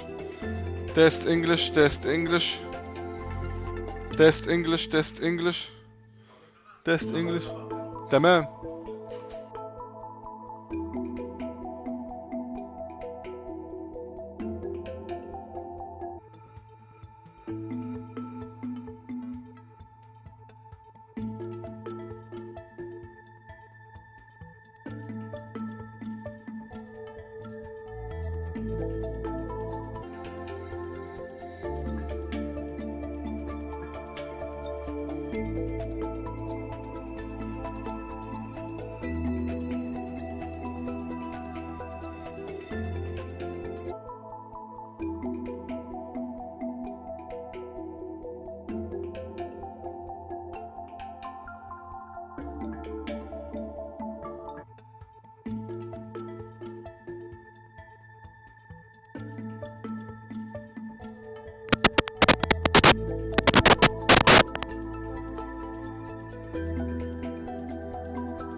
بس أنا قصير يعني لازم أكون عارف يعني اليوم الأول من مؤتمر الذكاء الصناعي الاصطناعي في صناعي ولا اصطناعي؟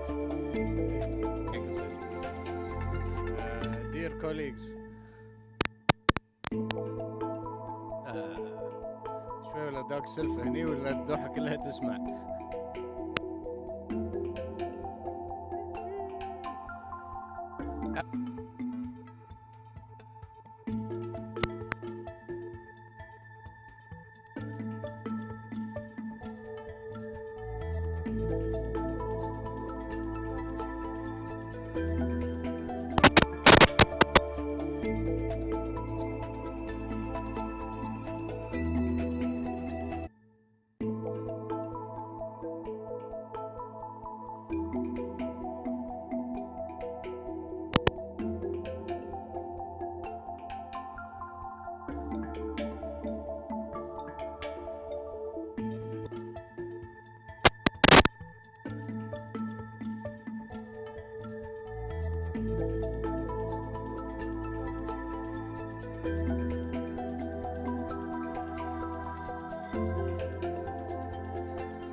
colleagues from Qatar Computer Research Institute, and also from the Ministry of Communication and IT.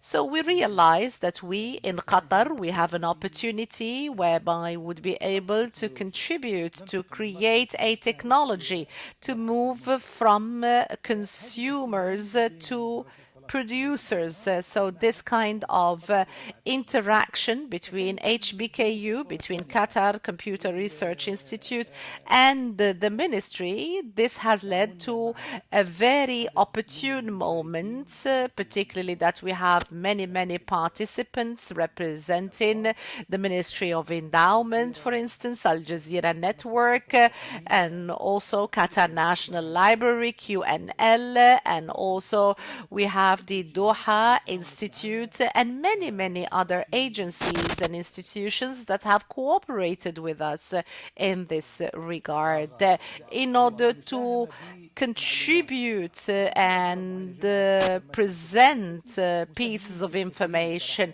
There are so many stakeholders, many agencies and parties that have contributed to this effort.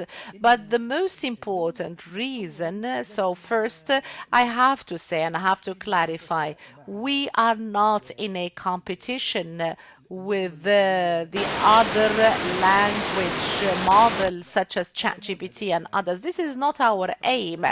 And I do not think that this is going to be something that would be of interest for us.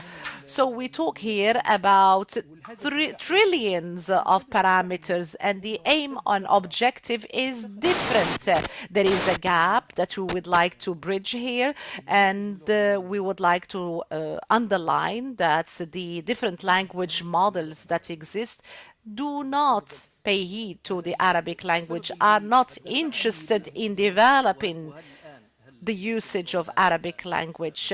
So can we say now that Farar platform is the first Arabic platform, AI platform? Very briefly, Dr. Mgarmad. So the aim, of course, there are so many other models and systems that exist and that are very good indeed. We have Alam in Saudi Arabia, we have Jazeera in the UAE, but our interest in Farar is to have the original content in the Arabic language. And the idea that led me to be interested in this particular project is the fact that the Arabic language represents our identity, represents our culture, and also it represents our religion. That is true. Yes, that is true. So that is why we wanted to include and to include in the training at Farar platform to use data in the Arabic language from Al Jazeera Network, from the Ministry of Endowment, Al Awqaf, and the different other agencies that I mentioned. So the model or the example of Farar is very much partial to our culture. I'm going to come back to you, Dr. Al-Mgarmad, distinguished guests in this hall. I invite you to communicate, to enrich our discussion through your questions, through your interactions. You can use the QR code that you can see before you on the screen. We'd like to move to Dr. Mohammed At-Tabbakh, a principal scientist from the Qatar Computing Research Institute. How does Farar platform work? Can you briefly clarify? And perhaps this is another challenge to clarify and to be brief at the same time. How does this platform work? What does it add to the Arabic audience? What makes it different from other platforms that has its roots in the Arabic language? The name of God, the most compassionate, the most merciful. I would like to welcome you. Dr. Farar platform is a platform that includes many parts and components, and not only one component, but the most important component, which is the brain of Farar platform, is Farar model. So the Farar model is the linguistic model that was built within Qatar Foundation. It was built from scratch, but there are some other components that are in interaction and coordination with each other in order to create what is called Farar. We have a component relevant to religious content. There is another component that transforms or changes the image from a written format into images. There is another component dedicated as to how to deal with different dialects. And also we have another linguistic model that aims to rectify, to correct mistakes. So Farar verifies the data we receive, and that also it corrects any mistakes or references that come to the surface. All these components interact with each other in order to have the model or the product that we see before us in the form of Farar platform.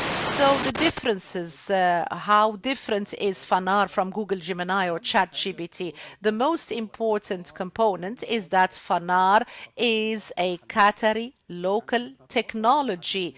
We communicate with the different authorities and organizations and ministries.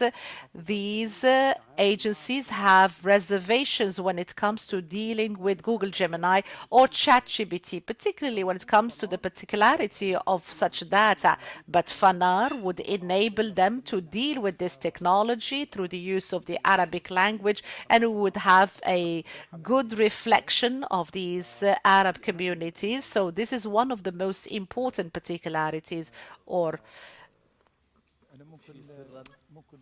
perhaps I'm going to divulge a secret here. دكتور محمد الزهري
equations.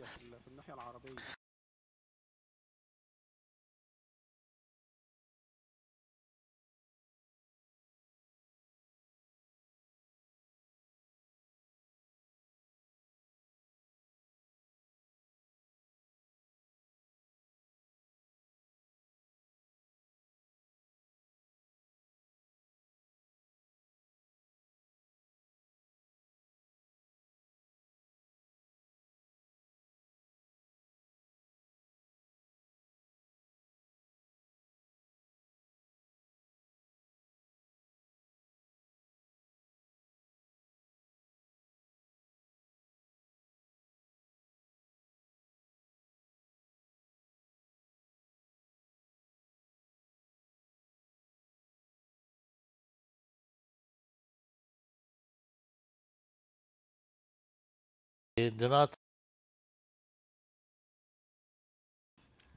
that the interaction with the audience in this session. A question to Mr. Ahmed Mgarmad. Can Farar solve the problem of the scarcity of Arabic language?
Farar will do that and will add value to our culture and does not become like any other platform. I finally thank our panelists and thank the audience to the end of this session. Thank you very much.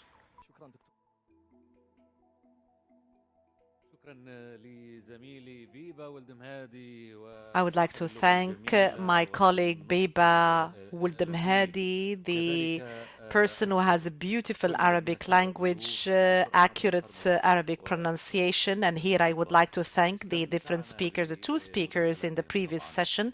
We enjoyed their interventions, Dr. Ahmed Lamgarmad, Dr. Muhammad Al-Tabbakh. It was a very useful session. Let's move to another session, the second session of today. So the title of this session, the use of AI in Al Jazeera network. This session is going to shine light on the growing role played by AI in the development of media work within Al Jazeera network. And we're going to look into the different applications, the different smart tools that are used in the different sectors of Al Jazeera network, and would like to concentrate on how the Al Jazeera network newsroom benefits from the tools of AI in publishing news with effectiveness and very quickly. So we would like to talk about the emergency plans that are used in order to confront any technical glitches or problems that do happen in any network. And here I would like to invite Mr. David Hostitler, Director of Product Development and Innovation from Al Jazeera Media Network. Dr. David leads innovation in Al Jazeera Network, and Mr. David is going to put the mic on. He has a large experience in computing and digital media, and also has a patent in the field of AI. I would like to welcome to the podium Mr. Asif Hamidi, the Director of News at Al Jazeera Channel, Abu Bashar. He is my line manager. Abu Bashar has a large experience in media and he's authored many books and also a number of training guides in media and journalism. We have with us our friend Dr. Ramzan Al-Naimi, Director of Network Creative from Al Jazeera Media Network. Mr. Ramzan Al-Naimi has in excess of 25 years of experience under his belt. He is got in excess of international awards in creativity. More than 30 awards, I have to correct. We have also with us Mr. Dr. Mohammed Benamoun, a researcher and professor specialized in AI. And Dr. Mohammed, he is a guest editor in a number of periodicals, and also we have with us my colleague who is going to moderate the following session, Mrs. Izdihar Sha'sha'a. We would like to invite her to come to the podium, but please allow us a few minutes in order to prepare the podium and to prepare the microphones. So he's using a more accurate term for microphones in Arabic, لواقط صوتية, لاقط الصوت.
سامعني؟ أنا صوتي طالع؟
هو شيء مبروكين مبروكين.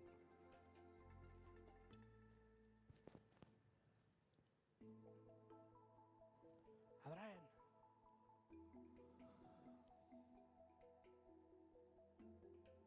ها هذه ولا هذه؟ بس قاعد عشان ما تتحرك.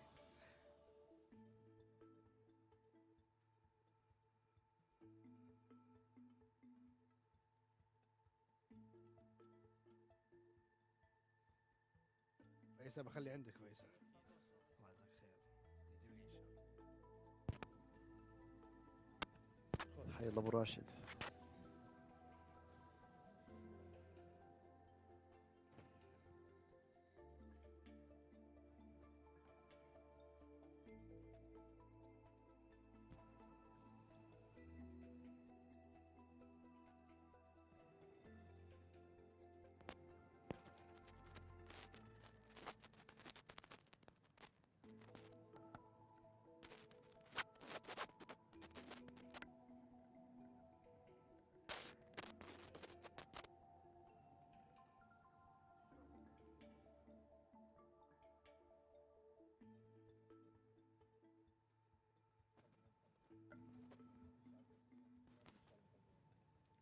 أنا أحتاج كمان ترجمة. لا لا هون أنس أنا أحتاج ترجمة كمان. يلا جيبك. هذا الإيربيس اللي كان مع بيبا. أوكي.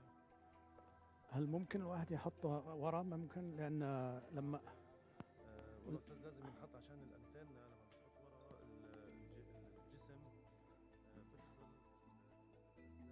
أوكي، لأن لما نجلس يكون شوية ولا عادي يكون عادي؟ لا خلاص.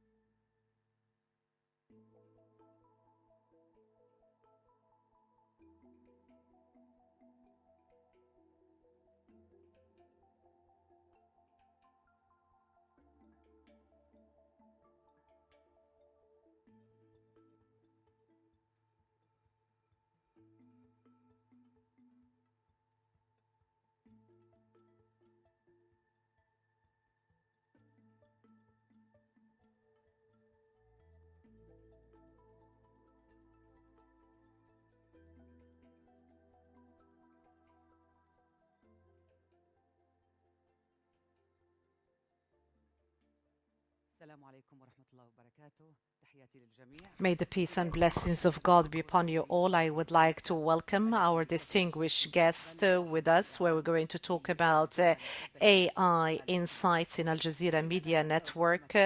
As you know, we live in a day and age where we see radical changes in the media outlets, and AI is one of the most important components and tools that are used in the gathering of information, data, news, and the dissemination of data and publishing of news and information. How can the different media outlets benefit from the capabilities that we see as a result of technology and AI while preserving the ethics and morals of journalism?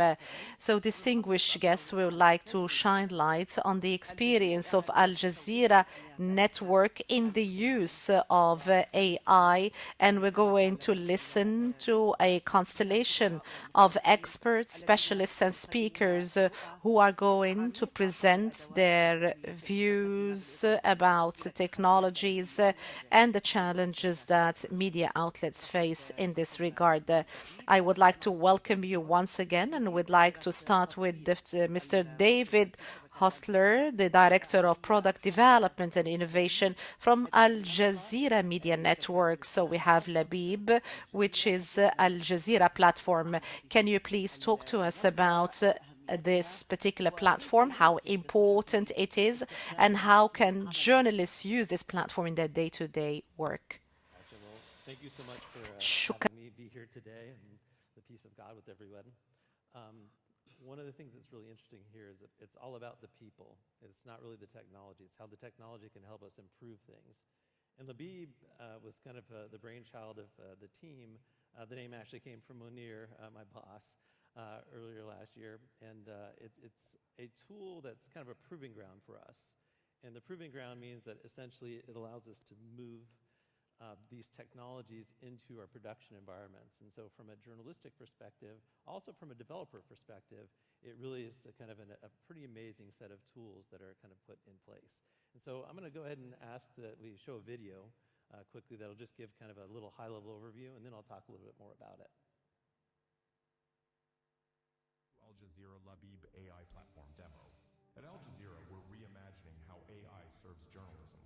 Our commitment to innovation drives the creation of Labib, an AI platform designed to enhance storytelling, empower journalists, and streamline workflows.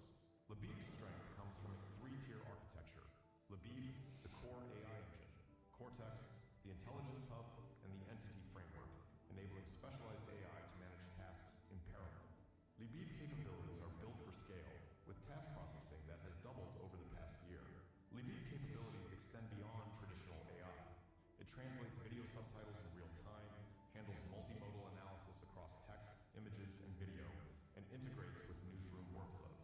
In addition to editorial tasks, Labib integrates seamlessly with tools like Jazeera, media asset management, and unified content management system, optimizing workflows such as user story creation and task management. Its entity framework enables AI to handle unique challenges while preserving memory and context. Labib is more than just AI. It's a vision for the future of journalism, built today and evolving for tomorrow. And one of the interesting pieces with Labib is it gets back to the integration and working closely with the editorial teams as well. And so that's where we always kind of have the rubs, is that you have technologists, and then you have the teams that actually take advantage of the tools. And the tools, like I said, it's not just for journalists, it's also for my development teams. They use this on a daily basis to help them actually do code reviews and other components. And so it's a framework that helps us kind of build and also kind of manage to the future. This is with regard to Labib. Can we shine light on the most important stages whereby Al Jazeera has adopted AI, and what is your view for the future? Right, so the stages in terms of kind of adoption are, first, it's again a proving ground. And so a lot of times what we've done is actually worked with people, come in and brought them in to actually test the system out. As we've tested the system out, we've learned kind of a lot of nuances. It's very easy to roll these things out quickly. It's hard to kind of get them right to where they're actually useful on a day-to-day basis. And that's been really kind of the key challenge here. From a daily use perspective, Labib itself, like I said, was a proving ground. But on the back end, what we've done is we've been able to integrate them into kind of the core tools like our media asset manager. When you're importing videos, it'll automatically kind of extract kind of the transcription. Then it allows you to do additional components around things like translation and other pieces. in the UCMS, that's our Unified Content Management System. That's the system we use to publish out to our websites. We've integrated a lot of the tools like extraction of keywords and SEO terms that help, kind of save a lot of time. And so really it's been more about efficiency saving than anything else to date. Al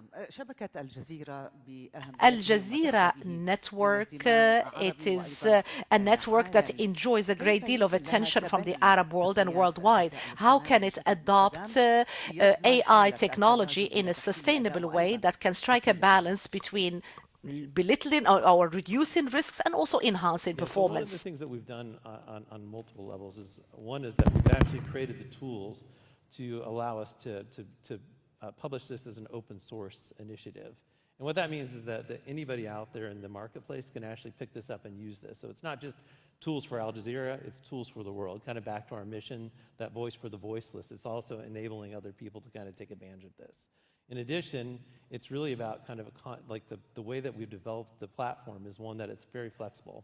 I mean, as we're seeing, almost daily, I think when we heard earlier, on a month-to-month, day-to-day basis, things are changing so quickly that part of the amazing part of this platform is our ability to write the application once to that kind of core cortex layer, and then the back-end models, these LLMs are changing as Farar, kind of improves, as OpenAI or kind of our partners like Google and Microsoft kind of bring in new models. We're able to adapt them kind of seamlessly into the platform. And that gives us a huge advantage because you're not just writing to one model, you're writing to all these models, and whichever one's the best at the time allows us to really move fast. And so from looking at what's coming, obviously in the last session we were talking about Arabic is such a tricky language to use with all the different dialects and everything else. And our expectations is that we'll actually see a lot of changes in the pretty immediate future. But each model is going to do things differently. And what we find out is that we have an intelligence layer in the middle that will actually allow us to pick the right model for the job. And so from a Jazeera perspective, it's really about, I don't want people to think about the use of this thing. I just want it to make their jobs easier and their lives easier. Because if you're thinking about, oh, I've got to use AI, then we as technologists really have failed. الثقة والحفاظ على سمعة العلامة التجارية. كيف confidence and protecting the trademark. How can you achieve that? Yeah, the confidence side of things really comes from, it's about people, right? And so it's making sure that we put the right safeguards in front. Obviously, when you're writing these prompts, the prompts can help a lot of that, and that gets back to, that's where the nuances of these things really come in. Because like I said, it's very easy to spin up these things as concepts. It's hard to make them work properly. And so we spend a lot of time actually with those prompts, kind of creating the safety lanes, if you will, to kind of stay within those bounds. But in the end, we still ultimately rely on the journalists and the people using the tools on a day-to-day basis, the human factor, to ensure the adherence to our obviously our high standards at Al Jazeera. And so people still are kind of the key to all these things. Now, what it does do is, like again, on the Arabic side, we use the model like say in AJ+. And they're able to essentially save, as opposed to what would normally have taken maybe 3 or 4 days to do that transcription, they're able to do it very, very short time. And we're able to reallocate like some people to do other jobs where then we're able to pull in and maybe it's 20% versus 100% of what you had to do. And that actually allows us to move fast. It still requires a human going in and validating these things, but the models and everything else continue to get better and better and better. And over time, we expect that even that will get to a high level where there's much more trust. Again, we still want humans in the loop, back to some of the first presentations earlier today. And the reason you want that is because there still has to be oversight. Then please allow me to move to Mr. Asif, the director of news. All the attention now is on newsrooms, especially Al Jazeera's newsroom. How is AI viewed in Al Jazeera? شكرا ازدهار. السلام عليكم جميعا. طبعا عندما نتحدث عن العملية التحريرية في غرف الأخبار نتحدث عن ثلاث مراحل the رئيسية مهمة. editorial phases. We المرحلة are talking الأولى about هي three. The مرحلة first لنقول being رصد the وجمع phase وتدقيق الأخبار. of monitoring, المرحلة collecting, الثانية and هي verifying مرحلة news. The تحرير second صياغة stage معالجة هذه is الأخبار. dealing والمرحلة with الثالثة this طبعا هي writing, مرحلة نشر الأخبار formulating. أو Then the توزيع third المحتوى. stage is في المرحلة الأولى delivering this والثالثة content لنقل and spreading it لا توجد around. لدينا تلك For the الهواجس third أو phase, التخوفات we من don't have التعامل أو that التعاطي many بين concerns قوسين in dealing in brackets الذكاء with الاصطناعي. AI. لماذا؟ Why? لأن Because هذه تعاملنا مع الذكاء الاصطناعي in في our هاتين dealing المرحلتين with AI هو in تعامل these two يعزز من stages قيمنا or التحريرية phases ويعزز enhances ويوثق our معايير editorial values and enhances our مرحلة professional رصد وجمع standards وتدقيق الأخبار in the sense that تساعدني كصحفي in the phase of كمحرر في monitoring الأخبار and بأن collecting أتثبت من news. هذا This helps الخبر me أو as a ذاك. ونحن journalist to بالفعل verify, بخطى and لنقل we have مدروسة already ومتأنية started some carefully studied steps and very reassured steps with the help of our colleagues in IT and technological. And AG Now X is a platform through which we can verify the sources of our news and the news themselves. Now we are working on NewsFlex, and that is to do with all the visual resources to be made available in front of the producers and the journalists on one screen, and then they can choose the best. This is very important. And also for the purposes of verification, we use Xgrok on the X platform, Copilot, which was mentioned in the morning session. There are a number of tools that we use to verify, and they enhance our dealing with a degree of credibility and accuracy, and this is a big plus. And also, for the third phase, we don't have any problems with, and that is the delivery of publishing the news or delivering it, spreading it. We have a platform which helps us in quick delivery, in cutting or clipping,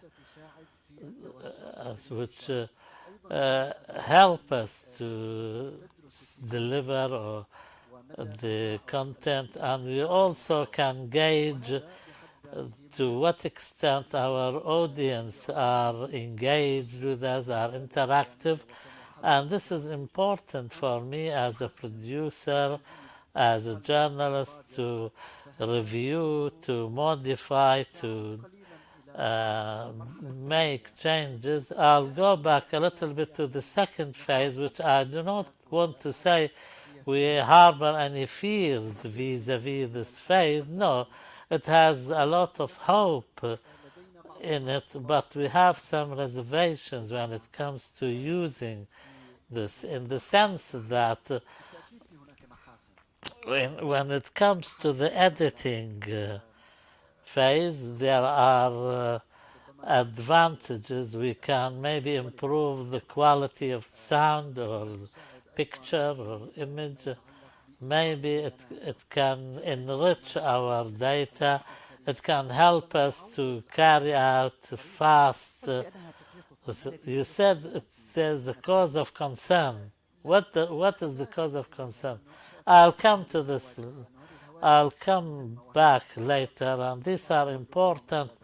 They are related to language, culture, and so on and so forth, but I want to continue first what I was saying about the advantages, because soon we will rely on artificial intelligence to give AI some routine tasks, daily, mundane tasks that would lessen the burden on producers and journalists and make them focus more on the formulation and writing up of the stuff rather than these daily concerns. As for the concerns that you asked about, Izdihar, for example, we cannot say to the AI, produce these pictures for me. I don't know how it will do that.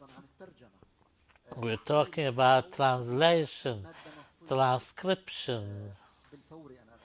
I'm talking about in the sense of real time and simultaneous action. Sometimes editing can help a little bit, but we want compatibility and integration between the human element and the AI element. How can we achieve this balance or compatibility? This requires many things. Firstly, we have to the journalist as an individual should do that out of his own initiative, should follow what's happening in the AI field without being prompted by the organization, so that he knows where the whole thing is going, where does he need to interfere to make changes. And maybe there is an opportunity here for media schools that AI should be part and parcel of their curriculum, and this should be a taught subject, because whether we like it or not, AI is part and parcel of us, our work, our culture now. It's becoming like the internet. How can anybody say that I want to work without using the internet? I think we are edging closer to this eventuality, and we can maybe in the future can rely more on an AI, but there are some stages that will be difficult, because we need people who are qualified enough, competent enough to interfere and to maintain these standards. If you allow me, Izdihar, we're talking about human beings to use intuition, to have moral judgment, to emotional intelligence. I don't want to sound pessimistic.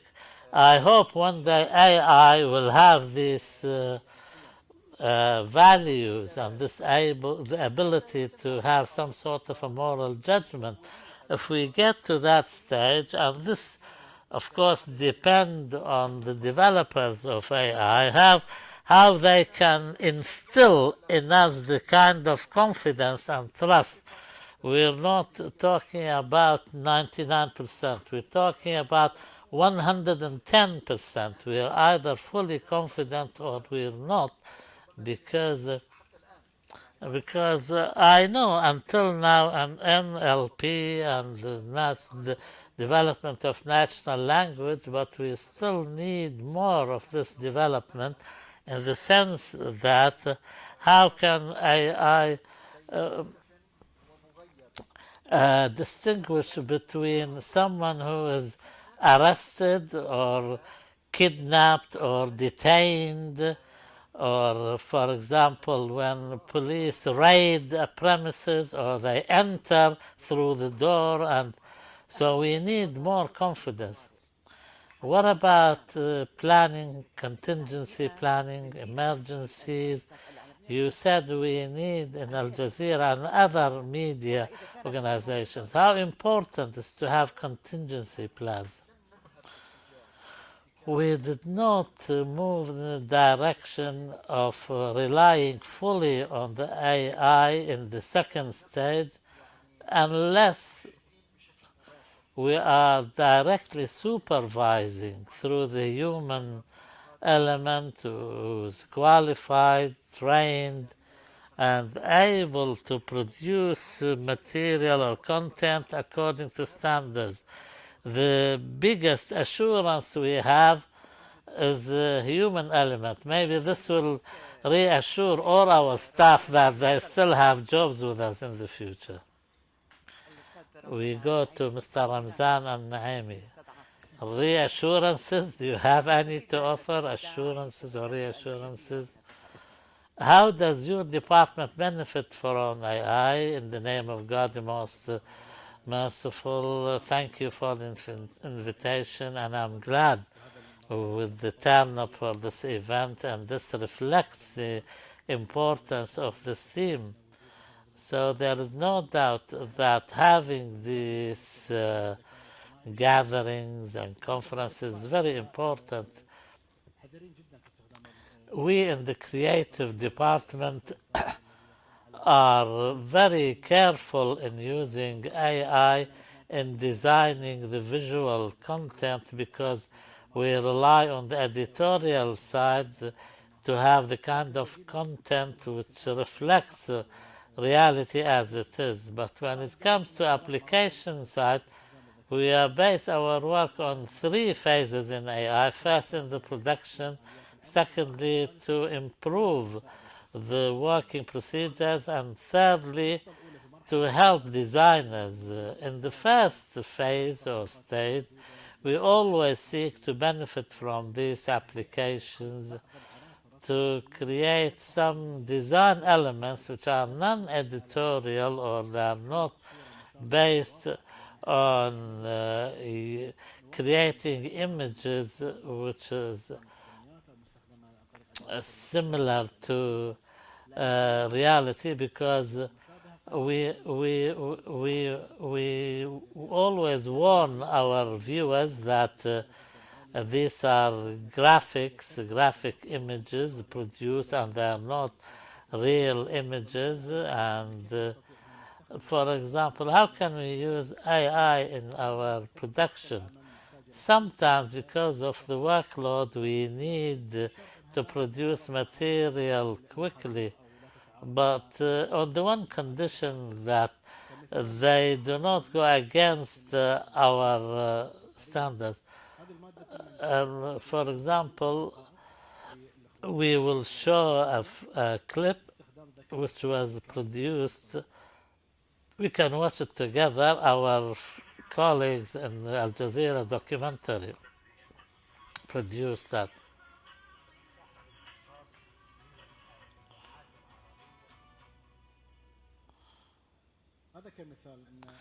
This is an example that we were asked to produce some footage for the documentary channel, and we had very little time, so we used artificial intelligence to produce this material in a very short space of time. And also, so we have a success story to tell.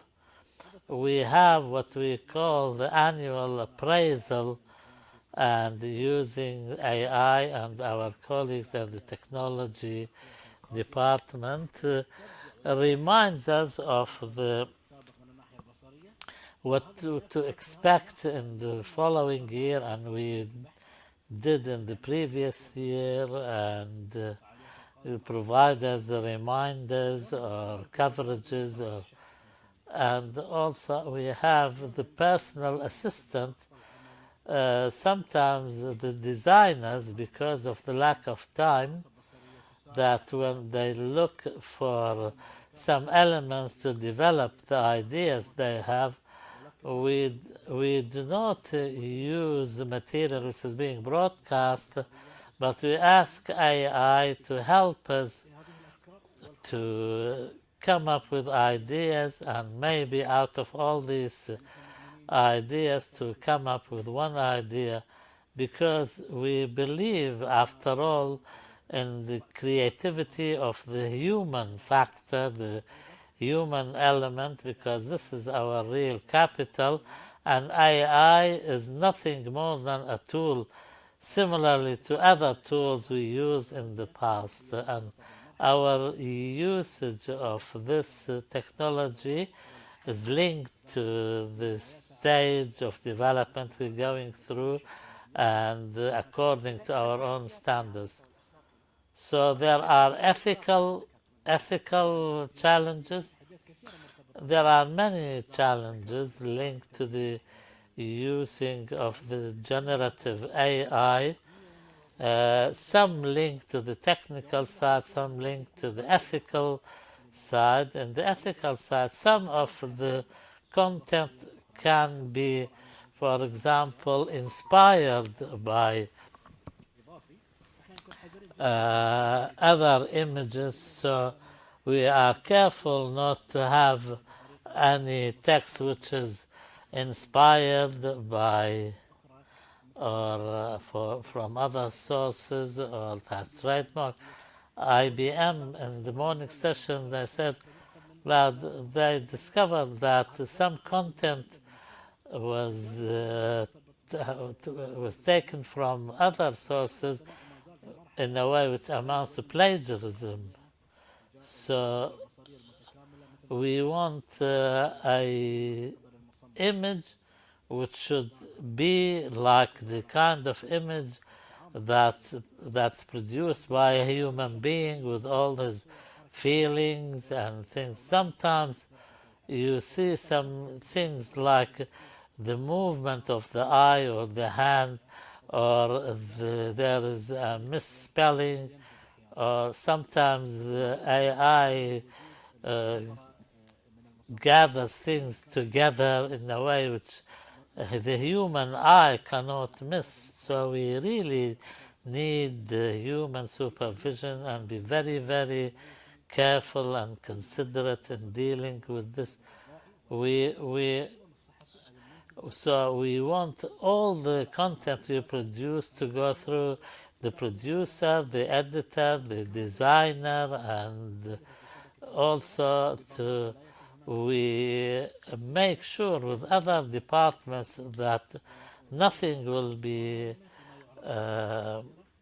broadcast with any such mistakes. If there is anything like this, we warn the viewers.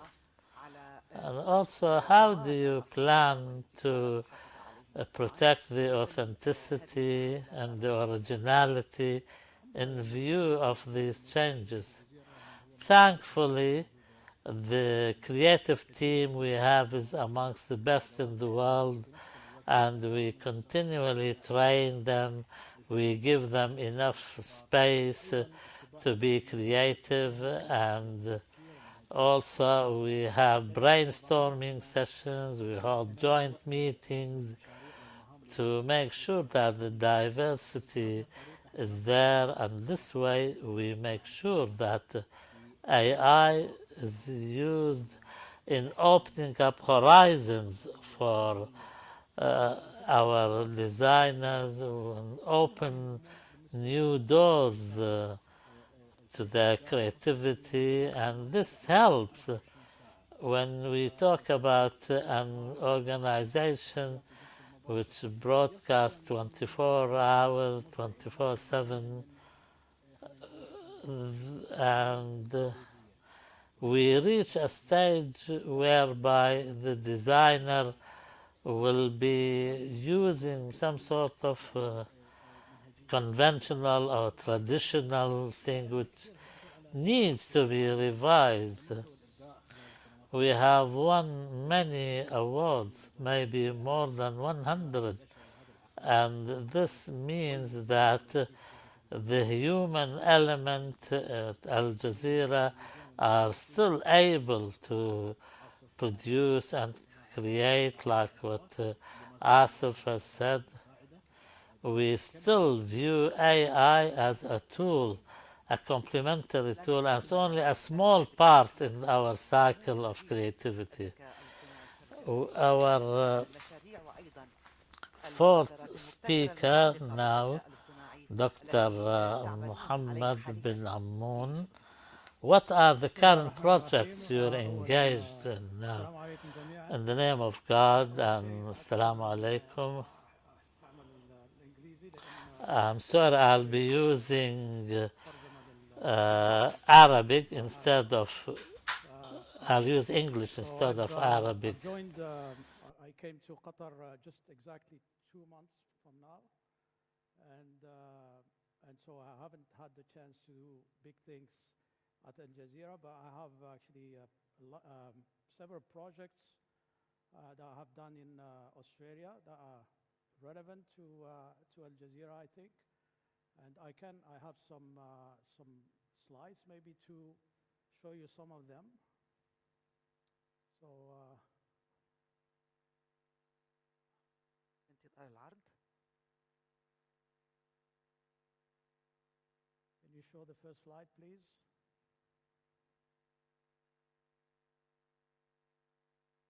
حتى يتم تجهيز. Until we prepare these slides for you, let us talk more about the risks that artificial intelligence poses. The use of generative AI is because you're generating you can generate text, you can generate videos, you can generate also fake videos, and that's the source of lots of misinformation. So deepfake is a big risk. And the second thing is companies like, for example, Meta, they're going to introduce AI-generated bots in their platforms like Facebook and Instagram and Thread and so on.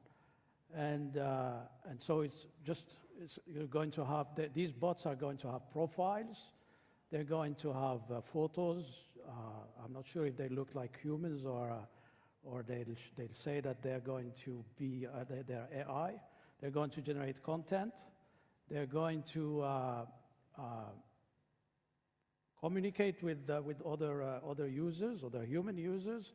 So that's a big kind of a big source of misinformation. But also, Meta has announced that it will abandon its fact-checking program, which was launched in 2016.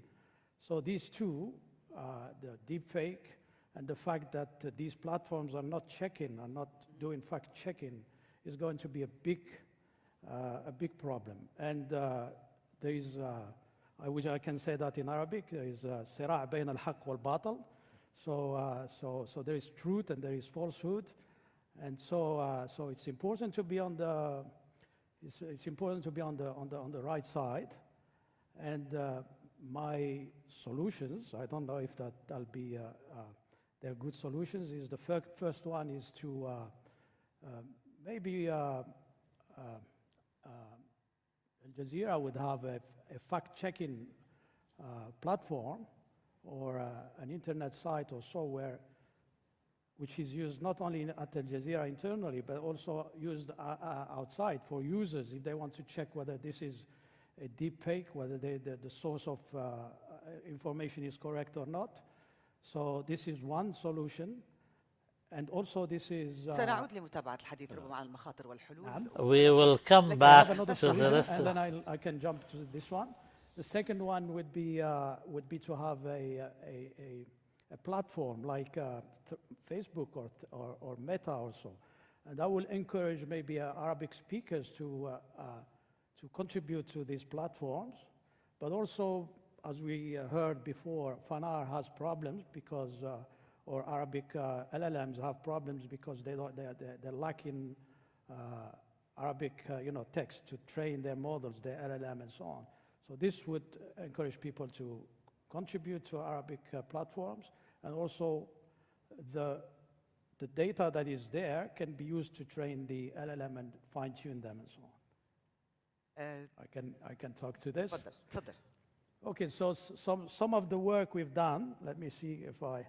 So as you can see here, this is work in the area of generative AI, and there are lots of photos here. But if you just focus on the top one, So if you enter a prompt and use DALL-E, for example, or Copilot or so, and you ask it to generate a photo for you of a boat and the moon, it will put the moon and the boat anywhere.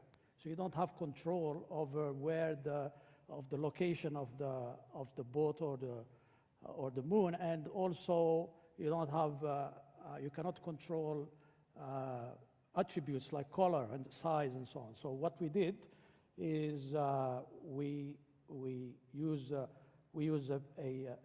box there where we put, this is where I want the boat to be, this is where I want the moon to be, and then that'll improve the generation. The user has more control over the text to image generation. Second one is second slide, please. Sorry, I don't have the المقطع الثاني. Second scene, so this one please. is very dear to me. See, this is journalists when they go to, for example, cover an area in Gaza, for example, and they have a camera and they just take images from a certain viewpoint, and that doesn't give you the full information. So here, what they can do, they can go to the site, they use a drone with a camera, and then the drone would take images, and then there is a rendering of the whole site. This is actually done, this is work we've done two years ago. This covers square kilometer arrays, a large area. It's done in real time, and then you can navigate there. And so, for example, if there is a person who is who needs rescue or so, you can kind of find them. You can navigate and see. So this is, in my opinion, would be very useful for journalists. I have another one. Maybe next slide. We can skip this video. Next one, please. المقطع التالي.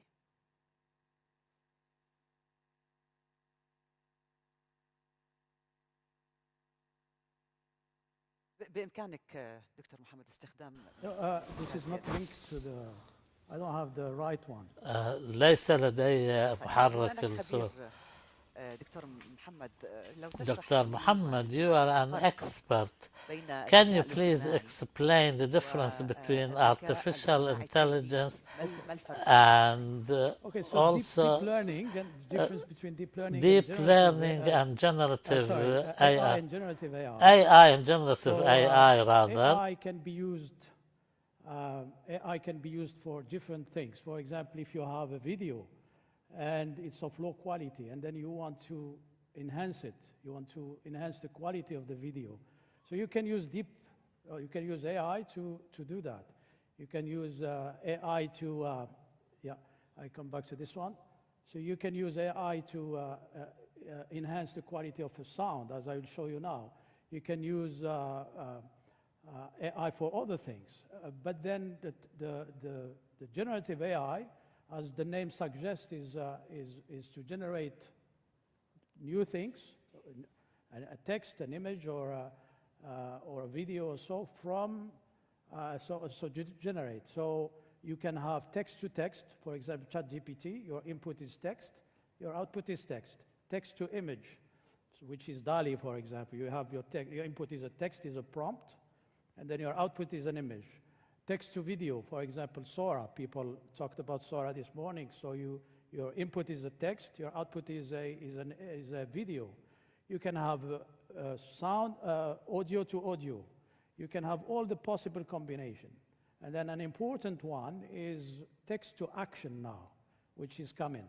So you can have and that's where agentic AI comes in. So the agent, the people say that 2025 is going to be the year of agents. So you can, just like if you have a human travel agent, or you have a real estate agent, you're going to have an AI travel agent. You're going to have an AI real estate agent. If you want to travel to, say, Istanbul, you you ask that travel agent, I want to travel to, and you give it the autonomy to go and search for you the best possible tickets. It will also maybe contact your bank, which, if you give it the autonomy, will withdraw money for you, and then pay the company, the airline company, and so on. So this is the difference: travel to text to action, and the action can be non-physical or can be physical. Now, text to action can be, you can interact with the robot, so you can ask a robot to do something, and then it will be translated to an action. And you can, of course, go from voice to text to robot, or you can directly go from robot to voice to the robot. And soon, I think, we would be able to talk to robots, physical robots, and then they can do things for us. برأيك دكتور محمد ما هي الأهداف Dr. Muhammad, what are the long-term projects that Al Jazeera should pay attention to by using AI and generative AI with the journalistic work? As you can hear, this one here, this is, if the case, for example, you have a group of people talking to each other at the same time. And then we can play maybe the first mixed audio, and you can see that they are talking, and it's hard to understand what they're saying. I dare anyone who, if they can listen. Stake in Gillette and may seek. I think this is not the mixed audio, sorry. The mixed audio would basically what it is you have a group of people talking at the same time, and the AI would extract or say what everyone is saying. You know, it will give you separate. It will separate. This is called, in technical words, it's called blind source separation. So you kind of separate what everyone is saying, and maybe. الصوت متوفر الآن. Now sound is available.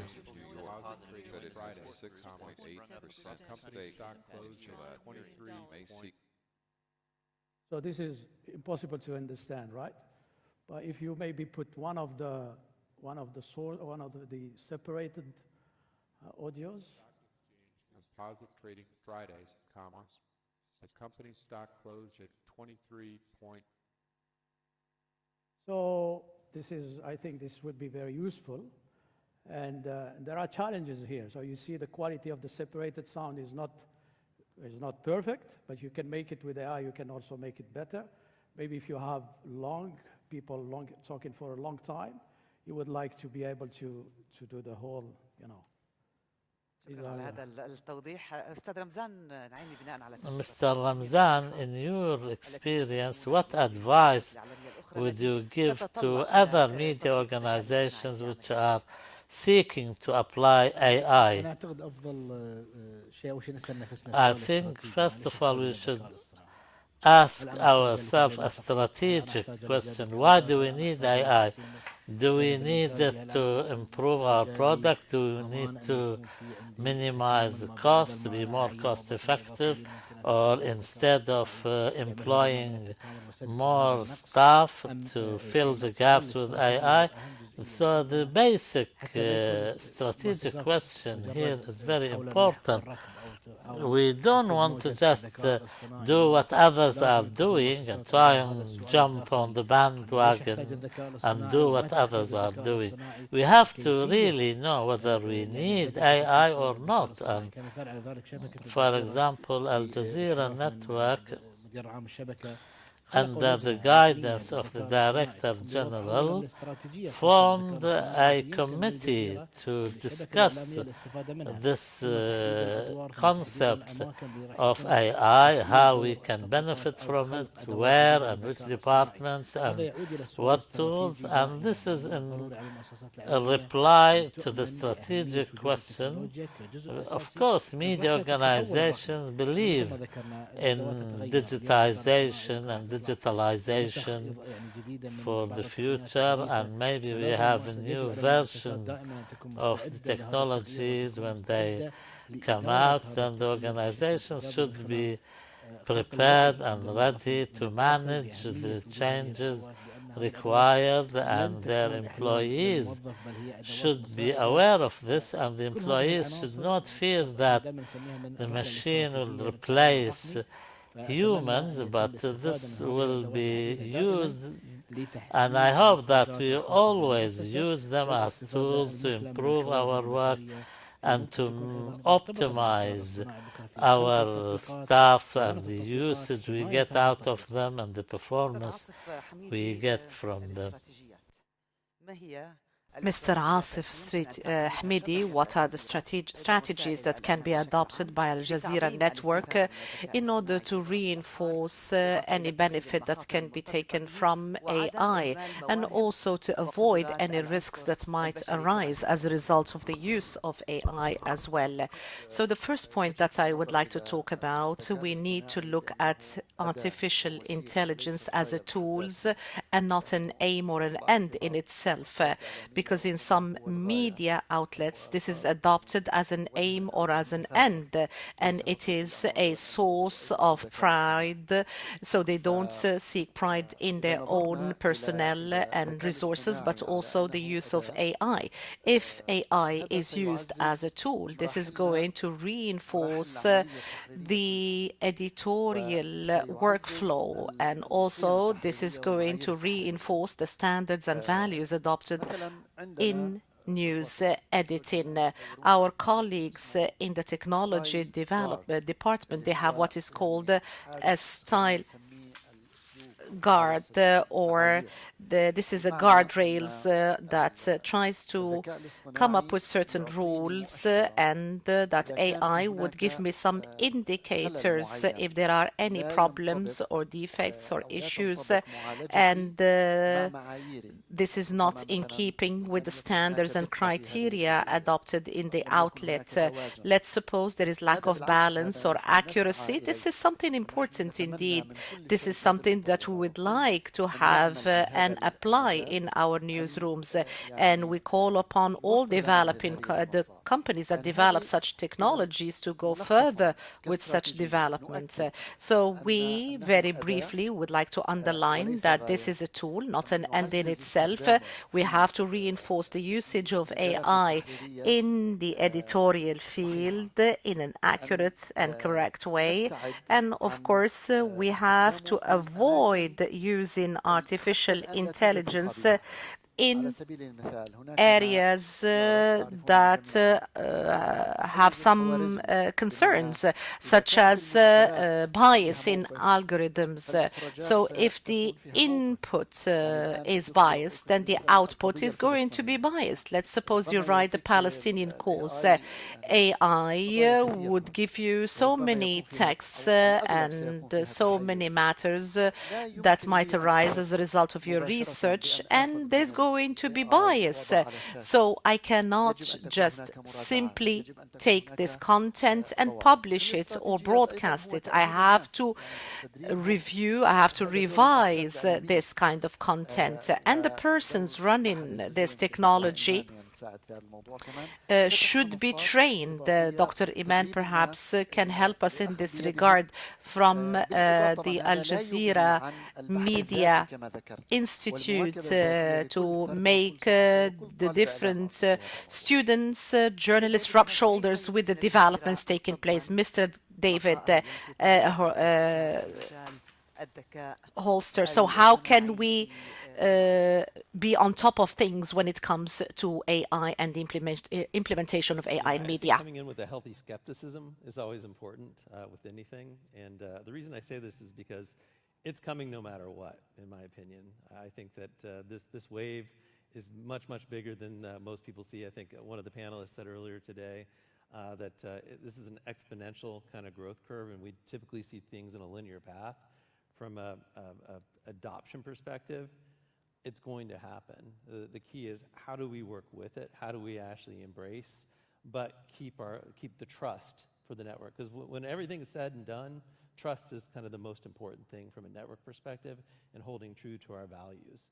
And so from my perspective, it's making sure that as we're working with these tools that we're also, they're like children in some sense, right? Like we can say, you know, our children, as we grow them up, we have to invest in them. We have to make sure that we're training them, giving them the right kinds of guidance. And the same thing goes with these kinds of tools. If you're not on top of them, they can either turn out really, really good or they can turn out really, really bad. And I think for us as a media network, we need to make sure we're really just vigilant on top of that and really pushing hard to come together, both technologists and the journalists, to make this thing become something that really elevates the network and helps us achieve that voice for the voiceless. Before I give you the floor, Mr. Mohammed Namoun, I would like to show you the QR code that you can use should you wish to pose any questions to the different panelists present with us here today. Dr. Namoun, how do you see the role of AI in setting future trends and how it is used by journalists in the coming decades? So we've done lots of work in the area of 3D in Australia, and I think we have a slide there. So 3D is very important. We live in a world of 3D, right? Although we consume our news on a 2D piece of paper or the screen, we look at videos which are kind of 2D. But 3D is our world, right? And it's an important thing important area to consider, because it's more immersive. You can get in you can have a better feel being immersed in the thing. And then now when we talk to ChatGPT, we hear a voice, right? But then we did some work a few years ago where we do the reconstruction of a 3D reconstruction of the body of a person with their face and so on. I think we have a slide here. And then imagine that you are, instead of talking to ChatGPT and hearing a voice, you have a person, yes, this one. So you can see this is the lab where we have a number of cameras around, and then we acquire different views, and then we kind of stitch them together to form call it a 3D avatar. But maybe I would like to have a 3D avatar of my mother who's overseas, and I want to, and I want her to be kind of the, So instead of just talking and getting responses from a voice, I would like to have a hologram in front of me, or probably I would like to wear glasses or headsets and then see the person, the ChatGPT, talk to me.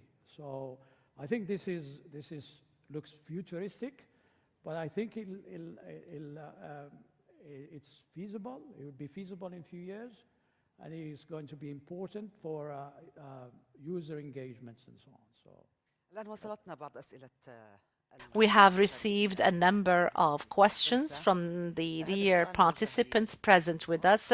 We have a question to you, David. Are there any plans to expand the use of Labib outside Al Jazeera network, or to develop it in cooperation with other media outlets? The question is to you, David. Yeah, definitely. One of the things that we've done is essentially push for this open source project. And so we welcome actually working with other companies, other vendors, to actually help us kind of take the Labib platform to new levels.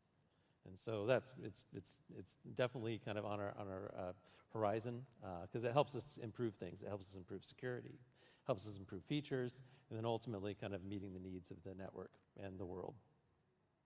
To Mr. Asif Hamidi, do you think that there is a necessity to oversee the tools of AI and not to include AI in sensitive editorial activities in order to avoid bias or any mistakes that might arise? Yes. Yes, indeed. The human capital, it is the most important component. It is the gatekeeper, the real gatekeeper. That is true. And that is why we have to partially rely on AI. That is true. As a first draft, yes, this can be the case. But as I said, that there are so many benefits, so many positive things when it comes to data, to the artificial intelligence data, statistics, but without human oversight, this is going to be an adventure, let's call it so. Mr. Ramzan and Naimi, how does the creative department guarantee the use of AI in reinforcing the creative output of humans? So having a team in the creative department, this would guarantee the continuation of efforts exerted in order to have beautiful outcomes, particularly when we have to speed up the processes in newsrooms. The visuals have to be created very, very quickly, and also we have to guarantee quality and also good content. That is why we have to make sure we get optimum use of these technologies and tools that can assist the designer for him or her to be able to save time and concentrate on other creative matters. So this is a central perspective when it comes to the implementation and the usage of AI applications. So first, we have to use useful, adequate applications. We have thousands of them that exist in the markets in this day and age. Also, how you can use the most adequate application that would enable you carry out your creative project. So, because there are many, so such as the 3D AI tools. So these are also very important indeed. So let's suppose I need to come up with a creative kind of 3D rendering. This would take me days, but with the use of AI, I can in seconds, I can give a prompt to AI to say that I would like a number of buildings in a neighborhood without giving any traits of a specific city or a country. So through these prompts that are used, you can adequately come up with distinctive results, and this would enable the different outlets to benefit a great deal from such technology. Dr. Mohammed, this is a question from the audience. Your assessment of the ability of AI to overcome deep fake and media misinformation. Do you think AI can be effective in this regard to detect misinformation and deep fake? Yeah, I think it's, there is kind of a tug of war between fake generation and deep fake detection. So one is putting this way, the other is putting that way, and the fight will keep going, and there will be generation. But then it depends what I would not say deep fake per se, but I would say fact checking, because you may have a video that would fool you, that would make you think that this is real. But then with other sources, you have to kind of build a full platform, a whole framework that would take sound, that would take the video itself to check whether this is fake or not. You would have to find additional information. You have to use the social media. You have to use a whole platform to check whether this is yes or no, fake or not fake. You cannot just rely on it. You can be fooled by someone, by someone's video. You can be fooled, but not. You can find the source. You can check the facts whether they are real or not. Now, as I was talking about Meta, in their fact-checking program, they were relying on humans from AFP or Reuters or so to do the fact-checking, but AI can replace them, and they can. That's my 2 cents. Our distinguished guests, we've come to the end of this session, very rich session, different views as to how AI is used in Al Jazeera media networks. We have looked into the different innovative tools and methodologies and also the ethical challenges in the media outlets. I would like to thank Mr. Ramzan Al-Naimi. Thank you very much for your inputs, Mr. Ramzan Al-Naimi, Mr. Asif Al-Hamidi, Director of News at Al Jazeera Channel Arabic. I would like to thank Mr. David Hostler, Director of Product Development and Innovation from Al Jazeera Media Network, and Dr. Mohammed bin Namoun, researcher and professor specialized in Al Jazeera, in AI. Could you tell them to roll the last video?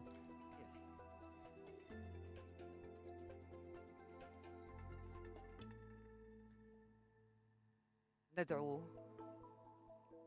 اسمحوا لي أدعو الآن الدكتور مصطفى سواق المدير العام لشبكة I would like to invite to the podium Dr. Mustafa Al-Sawaq, Dr. Iman Al-Amiri, Director of Al Jazeera Media Institute, and I would like to invite our panelists to come back again to the podium for a group photograph with the director of Al Jazeera Network and the director of Al Jazeera Media Institute. Thank you.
السيدات والسادة أيها الحضور الكريم Distinguished guests, we have come almost to the end